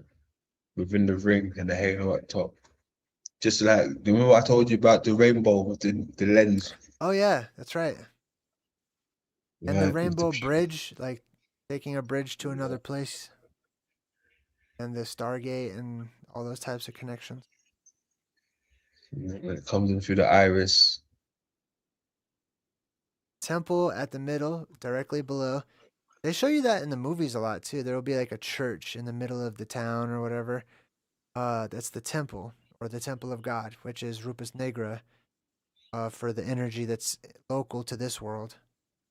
The throne or the seat or the place where that energy rests, directly beneath the apex dome or the moon, Yeah. the real moon. Now it's wild because even in this, right, he brought out a few people, but he brought out that guy, Charles Manson. Is it Charles Manson? That his name? Yeah, Charles. The rock and roll guy. Charles Manson, is that his name? No. No, no, that's not his name. Rock and roll guy? Is it rock and roll guy? Oh, What's the Marilyn Manson. no? Oh, I don't think I'm saying it right. Yes, Marilyn Manson. Sorry, did you say Marilyn or Marilyn? Marilyn. Marilyn, yes. Is it Marilyn Manson? Yeah, That's the one. Eminem, Marilyn Manson. Yes, excuse me. Yeah, he brought him out on the stage. Right, that guy is straight different. But also, Kanye came out on fire in this performance. Right now, is he showing that the light again within the lens, the nucleus? It's all about the light. There seems to be a light theme when there's a home, like a burning home, I suppose. I don't know. Yeah. And it's Kanye, also looks sunken into the ground to me, doesn't it? Kind of like the church itself. it does. It looks No, it's not a church. Hey, it's his mother's home. wow. It's his mother's home. Creepy shit, right? Yeah. So it's his dead mother's home we're looking at, or a representation of it. But this is it's based on her, is what I'm trying to say. Right? It's based on her. Yeah, it's wild. There's some of the stuff wasn't making sense to me at first, but now when I understand it's a moon theme, it makes much more sense to me. Yes. Yeah. Plugging in the moon and the the optics. I felt like plugging in optics has really helped me on my journey, is to better understand the things that we see in the sky, the things that the ancient world saw in the sky, especially through the medieval drawings and stuff like that.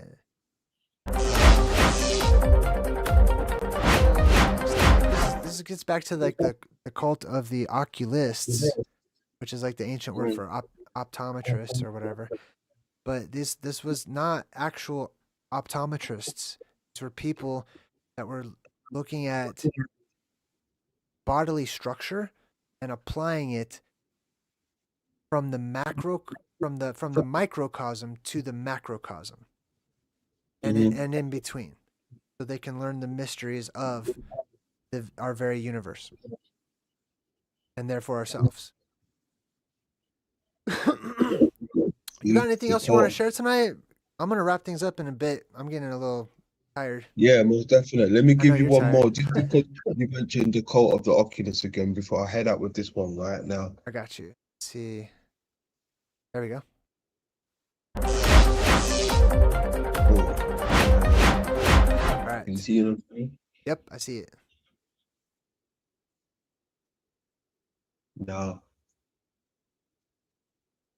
we all know this one, right? The rock, the black rock, the island, the stone in the middle, right? Stone in the middle. Now, it's an island, it's a stone, right? It's just where they get this from, right? Stone Island. Now, this is a brand. I'm not sure whether you are aware of this brand, but this is a popular brand that we wear in the UK. We might have it. I think they have it in the US as well, you know, Stone Island. But when I see this one as well, though, Jay, it reminds me of like if these people in charge was gonna make clothes, right? Would this be one of their symbolisms, their clothes, right? It could be I think it's a German brand like that, right? Look at what they're showing us, right? Yeah. The ring, the star, right? What would these people be showing us? It looks very similar to something like this again, right? Wow. Dang. It's one of those eye tools or measuring devices. The Mendes ring again with the star, the target. Wow. Scope. Fascinating. But it's looking into the lens, the Stone Island again, right? Looking into that shit. Got a target on it. Wild. That's It interesting wouldn't too, because there's two different versions of it. There's always an as above, so below. So we have the eye in the sky, we have the target in the sky, but then we have it's reciprocal on the earth directly below it, in the form of that island. Some see the one above as being God or good, and some see the one below as such. And then to each, the other is inverted. I think that's interesting too. There you go. So yeah, I'll just leave it on that, and that's it. It's all about the eye doctors, right? Apparently, right? They run the shit. So we showed you that, we showed you this, we showed you that, right? They get their ideas from somewhere, Jay, is what I'm trying to say, right? And it all leads back to the eye, apparently, and I'll leave that there. Phew, man. That's so much. I'm really happy with our conversation that we've had today, and I'm satisfied from the meal. uh, I'm satisfied from the meal, but I'm looking forward to the next one.